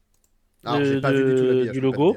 Le logo du truc fait très on est en direct. Et en fait, c'est pas du tout ADL-TV ou. J'ai pas vu le logo, je ne peux pas te. Oui, effectivement, tout à fait, effectivement. C'est BBC France que je salue. Oui, BBC France, bien sûr. On passe de France Télévisions à M6 maintenant, puisque M6 a annoncé avoir tourné une émission. Bravo M6. Bravo M6 d'avoir tourné une émission, c'est déjà bien. On est en retard, côté, putain. Ils ont enregistré une émission adaptée du jeu de société Le Loup-Garou. Avec 14 célébrités qui se sont réunies dans un château près de Lyon. On entendait ça la semaine dernière. Et ce sera animé par Eric Antoine. Pourquoi il dit alors, celui-là? C'est adapté d'un format néerlandais. Oui, mais qui s'est lui-même adapté du jeu de société. D'accord. Non. Il ressemble. Librement inspiré, d'accord, mais voilà. On n'a pas le temps d'aller dans le détail, donc on fait comprendre un peu aux gens c'est quoi. Quand même. Soyons précis. Oui, d'accord, ok. C'est librement inspiré du jeu Le Loup-Garou. Voilà. Si tu veux, je te résume le format en 4 mots. Vas-y. Qui est la taupe? D'accord. Et combien de culottes Laura dans sa valise, hein? Petite info, le format avait été adapté en Belgique sous le nom Les Traîtres et Maud de Koh-Lanta avait participé avec Folien également. Ah oui. Voilà. Mais sachant qu'ils étaient déjà des traîtres dans Koh-Lanta. Alors, on a déjà des noms de gens qui vont venir participer à l'émission. Et d'ailleurs, tu parlais de Koh-Lanta, on aura Clémence Castel, qui a gagné Koh-Lanta en 2005 et 2018, qui sera dans le casting. On connaît aussi, il y aura Elsa Esnou et Camille Lacour et Martin Lamotte. C'est les seuls noms qu'on connaît du casting pour l'instant. Ah bah merde. Voilà. Si c'est ça. S'ils ont communiqué sur ceux qu'on connaissait le plus. Oui, c'est mal barré, ouais. C'est mal barré. Et il y aura Cali Morales de la météo. Elsa Esnou, la belle histoire, je vous rappelle. Il y aura Sophie Ferjani, évidemment. Bien sûr. Bien sûr. Sur Mercotte. Est-ce que moi, en vrai, quand j'ai vu l'info, je me suis dit. En vrai, ça peut être drôle. Je pense que je regarderai le jour où ça va passer. Avec le casting qu'il y a. Mais même. Le casting, il m'emmerde. Tu m'aurais mis des anonymes, je pense que je regarderai quand même. Tu vois, là je m'en fous de savoir quelle est la célébrité qui participe. J'ai juste envie de voir le concept de l'émission et de voir le principe du jeu, et j'en ai absolument rien à foutre de voir que ce soit Elsa Esnou ou je sais pas qui participe. J'ai juste envie de voir le concept du jeu par curiosité. Tu vois. Mais c'est qui Elsa Esnou? C'est une chanteuse de AB Productions. C'est la nouvelle Hélène et les garçons. Oui. Vous m'avez tous répondu en même temps. C'est une chanteuse de AB Productions. La nouvelle Hélène, comme dirait Gauthier. Qui a fait Danse avec les stars. Qui a fait Danse avec les stars aussi, absolument. Ah bon. Et qui a une communauté ultra forte. Parce que nous, la radio où je bosse à Tendance Ouest, on l'avait reçue. Elle a une communauté incroyable. Ça paraît pas comme ça parce que c'est vrai que de nom, énorme influence. Je pense que on la connaît pas beaucoup, mais les gens qui regardent les séries AB, qui regardent là les trucs vacances de l'amour et tout machin, les mystères de l'amour, les mystères de l'amour, oui, où elle est dedans, et ben elle a une communauté de fous et les gens viennent la voir. C'est quand tu vas à un déplacement où elle est là et qu'il y a les gens qui viennent la voir pour une séance de dédicace et tout, t'as l'impression que la meuf c'est Johnny. Mais vraiment, hein, je déconne pas. Hein. Mais du coup, c'est elle qui est cachée. Du coup, c'est elle qui est cachée dans la banane ou pas? Dans Mask Singer. Non, j'avais pas la ref. T'as pas de vanne. Allez, laisse pas comme lève la main depuis tout à l'heure, il va peut-être nous dire un truc plus intéressant. C'est pas comme. Non, mais je voulais juste dire pour conclure, parce qu'on est en retard vraiment. Je verrais bien un casting plus à la LOL qui ressort en fait pour un programme comme celui-là, parce que ça fait un peu penser. Ouais, ça pourrait être sympa. Ça fait un peu penser quand même, je trouve, dans l'idée à qui est la taupe, à ce que fait aussi Amazon Prime à ce niveau-là depuis quelques temps. Il y a un peu de ça aussi, mais dans ce qui est décrit. Donc en fait, c'est le casting qui moi m'emmerde un peu pour l'instant et qui fait pas rêver, j'avoue. C'est un peu l'équipe B, quoi. Donc bon. Ouais, on verra Dommage. ce que ça donne. C'est pas la banane, c'est le cerf. Ce sera à la rentrée. Commissaire ? Non, pas comme il faut que. Là, je te laisse le sujet parce que je ne connais pas du tout le sujet. Et puis, vu que je parle pas anglais, les articles, je ne peux pas les lire. Qu'est-ce qui se passe avec CNN+? Alors, rapidement, parce qu'il est 22h55. Tu n'as que 20 minutes, hein. Non. Vraiment. Je vais faire trop vite parce que je connais pas tout le dossier non plus, donc rassurez-vous. Rapidement, CNN+, donc qui est la plateforme de streaming qui a été lancée il y a 2 semaines, qui a été lancée le 29 mars aux États-Unis, qui a été longtemps teasée d'ailleurs, hein, ça faisait plus d'1 an, je crois, qu'on en parlait dans les médias. Et va fermer dans 1 mois. D'accord. Voilà. Bon, bah super. Dans 1 mois, n'importe quoi, dans quelques jours, après un mois d'existence. J'ai dit des bêtises. Un mois, ça va fermer. Ouais, ça va fermer le 30 ou je crois que c'est le 30. Je crois que c'est cette semaine que ça ferme. Alors, il y a des explications. Puis-je poser une question rapidement, oui. Juste pour contextualiser, c'est comme si nous, en France, on avait la plateforme de BFM TV. Oui, sur BFM Play, par exemple. Oui. Non, mais sur RMC. C'est ça. Non, mais le but, c'était effectivement d'avoir une plateforme qui propose des documentaires d'information. Il y avait des grosses figures de l'information aussi qui étaient dans le projet, etc. Le truc, c'est que ça s'est lancé un peu au mauvais moment, parce qu'au même moment, Warner Media s'est transformé, a fusionné et est devenu Warner Bros. Discovery. Donc ça a posé un certain souci au niveau de la direction. Il y a eu des problèmes et accouplé à ça le fait que le lancement a été assez mauvais, pour ne pas dire un échec. Il y a moins de 10 000 personnes qui utilisent quotidiennement CNN+, après seulement 2 semaines d'existence, selon CNBC. Donc c'est pas dingo du tout. Quand tu accouples à ça le fait que CNN est en baisse d'audience depuis quelques temps aux États-Unis, ça fait pas du bien à la marque, et ça va dans une stratégie aussi de se dire on va fermer CNN+, parce que le but de Warner Bros. Discovery, c'est de pouvoir avoir une plateforme unique. En fait, de plus avoir et un CNN+, et un Discovery+, et un HBO Max qui sont chacun dans leur coin. C'est d'avoir une plateforme où tu peux tout avoir d'un coup, et comme ça, c'est plus simple pour tout le monde de s'y retrouver. Donc, c'est un peu dans cette stratégie-là. En tout cas, c'est prévu, que ce qui a été diffusé, ce qui a été produit pour CNN+, soit transféré. Je sais plus si c'est Discovery Plus ou si c'est HBO Max pour le coup, mais voilà, c'est ce qui va être fait dans les semaines à venir. Et un petit peu, ça allait un peu plus vite. Je voyais des gens qui se moquaient un peu en disant c'est le live aux États-Unis. Non, parce que le live a duré plus longtemps, figurez-vous. Mais non, c'est un peu triste toujours pour les équipes qui bossent dessus, qui bossent pendant des mois dessus, et ça dure très très peu de temps, ça dure un mois. Voilà, c'est tout. Ça ferme le 30 avril. Pour CNN+. Oui, le 30 avril, voilà, c'est ça. Ce qui est très drôle. Si vous écoutez le 1er mai que vous voulez regarder CNN+, tant pis, c'est trop tard. Oui, c'est ça, c'est Ce qui est très drôle. Dans le tweet de promotion du podcast d'aujourd'hui, Pacom il a mis un petit hashtag CNN+. Je sais plus si c'est Pacom ou Alex qui a fait le tweet. Oui, c'est moi. Il y a un petit hashtag CNN+, et donc il y a le petit, ce qu'il appelle les hashflags, qui sont les trucs de promotion. Tu as le droit d'acheter pendant un mois un truc de promotion, tu mets un hashtag et tu as ton petit logo à côté. Et donc pour la fermeture de CNN+, du coup, il y a un petit logo CNN+, c'est quand même la fête. Hein. C'est quand même fou, ouais. Ah bah ça valait le coup. Hein. Ça valait bien le coup. Profitez-en. Hein. Dernière info, alors je vois que sur le chat, il y en a que Rem est déçu qu'on ne parle pas des droits de la Coupe de France. On en reparlera. Il s'est rien passé, il n'y a rien à dire. Il y a rien. On non, mais, quand alors, ils seront diffusés. On va dire que c'est moi qui fait de la censure sur le foot, mais non, mais c'est juste on en que parlera quand il sera il n'y a rien à dire. Il n'y a rien à dire, c'est la même chose qu'il y a 2 semaines en fait. C'est ça. Donc c'est pour ça. Donc, écoutez le podcast il y a 2 semaines. C'est plus compliqué, mais oui. Mais bon, on en parlera vraiment quand on aura vraiment un diffuseur. Voilà, juste pour l'instant, si vous voulez des infos, il n'y a toujours pas de diffuseur. C'est la merde. Voilà, en gros. En gros, pour l'équipe de France. Très rapidement. La dernière info avant de se quitter, c'est un sondage une étude qui a été faite par l'IFOP et par le magazine Marianne sur le vote des Français lors du premier tour sous l'angle de leur pratique média. C'est-à-dire, les téléspectateurs de TF1, ils ont voté pour qui ? Les téléspectateurs de France 2 ont voté pour qui, etc., etc. On pourra pas être aussi complet que ce qu'on aurait voulu faire en temps normal parce que c'est bientôt la fin, mais en gros, brièvement, les téléspectateurs de TF1, du 20h de TF1, ont voté majoritairement pour Macron, 28%, et pour Le Pen, on parle bien du premier tour, hein, à chaque fois, on parle bien du premier tour. Macron, 28%, et Le Pen, 31%.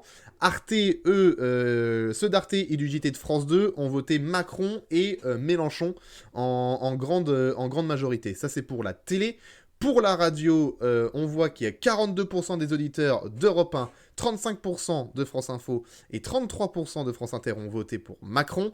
34% des auditeurs de France Inter ont voté Mélenchon contre 3% pour Marine Le Pen. Ça, c'est pour les radios. Est-ce que vous voulez que je donne des détails d'autres radios ou donnez-les vous-même pour les télé-radios ? Juste attention à la lecture, parce que je connais des gens comme Jean-Marc Morandini qui savent pas lire les tableaux. Et du coup, regardez CNews, ils votent qu'à 17% pour Zemmour, c'est pas des fachos. Oui, alors c'est du coup 10 points de plus que la réalité. Donc c'est une surreprésentation. Donc voilà, ce qui est intéressant à lire dans ces tableaux-là, c'est lire les surreprésentations par rapport au pourcentage de vote réel. Et oui, il y a une surreprésentation d'extrême droite parmi les gens qui regardent CNews d'après ce sondage. Forcément. Donc c'est juste ça. Ce qui est intéressant à regarder, c'est faut pas se dire regardons le pourcentage par chaîne, c'est regardons la surreprésentation de ce pourcentage par rapport au pourcentage national. Pour la télé, on a les téléspectateurs de Cyril Hanouna, les fanzouz. Que votent les fanzouz? Comme surprise, c'est Marine Le Pen, étonnamment, qui est le plus soutenue par les fanzouz à 29%. Non. Si, je vous jure. Arrête. C'est fou, hein. On ne croirait pas, hein, mais si, hein. Je tombe de ma chaise, Alex, là. Regarde, je suis en train de tomber. si, quand tu regardes tes PMP, tu votes Le Pen. Ça se confirme. Ça se confirme. 29% pour les fanzouz. Et alors que pour les téléspectateurs de quotidien, ça aussi, c'est étonnant, dis donc. 29% pour Macron. Oh là là, ça, c'est étonnant. Oui. Quotidien Macron, TPMP Le Pen. Oh, mais non. Je suis sur le cul. Je suis sûr. Non mais en vrai c'est intéressant. C'est voilà en fait c'est intéressant sur la question peut-être plus des classes sociales, des groupes de personnes qui regardent telle émission en fonction de ce qui les représente le plus. Donc non, c'est intéressant d'un point de vue sociologique en fait à ce niveau-là, je trouve. Et alors pour la presse, parce qu'il y a aussi des chiffres presse, Les lecteurs du Monde, de l'Humanité et de Marianne ont voté pour Jean-Luc Mélenchon, 35% Le Monde, 54% l'Humanité, 30% Marianne. Les lecteurs de Paris Match, des Échos, du Point et de l'Obs ont voté pour Macron, 39% Paris Match, 34% les Échos et 33% pour Le Point et l'Obs. Et valeur actuelle, évidemment, c'est 25% Le Pen et 24% Zemmour. Ça, pas étonnant. Pas étonnant.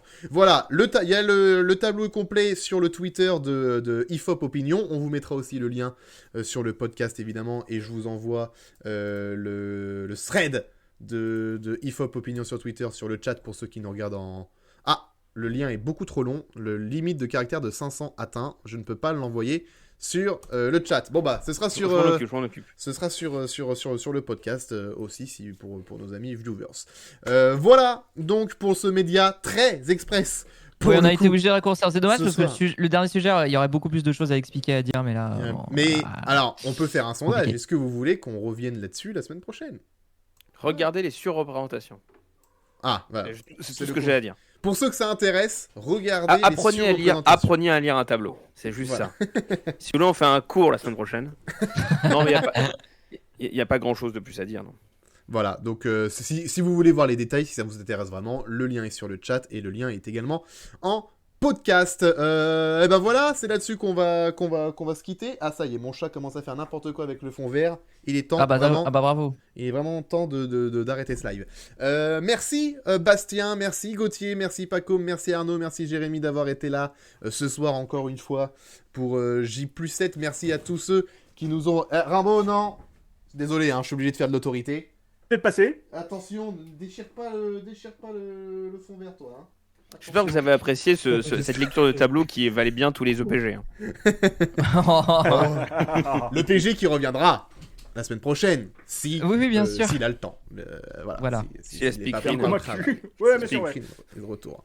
Voilà, bonne soirée à tous. Merci à tous ceux qui étaient là sur le chat de nous avoir suivis en live jusqu'au bout sur Twitch. Rendez-vous lundi prochain. Et si vous êtes là, si vous aimez Koh-Lanta, eh bien rendez-vous demain sur cette chaîne pour débriefer, évidemment. Koh-Lanta, il va me niquer. J'ai une info foot pour Pacôme. Mon fond vert, lui. Rimbaud, non. Alors, je fais une info foot en attendant pour Pacôme. Le TFC est en Ligue 1. Ah, bravo TFC. Très belle saison. Bravo à tous. Les bonnes fessées là. Non, bon, allez. Non, allez. Et bien sur cette bonne blague, on s'arrête. Allez, merci les amis. À bientôt, à la semaine prochaine, à lundi prochain. Merci à vous tous d'avoir été là ce soir. Je vous rappelle, j+7.fr si vous voulez vous refaire les podcasts. Tous les podcasts de la saison sont dispo sur j+7.fr et sur les plateformes de streaming, bien évidemment. Bonne soirée à tous. Rendez-vous demain pour Koh-Lanta. Rendez-vous lundi pour j+7 tout simplement. Bonne soirée à tous. À la prochaine. Ciao. Je pars engueuler mon chat parce qu'il fait vraiment n'importe quoi.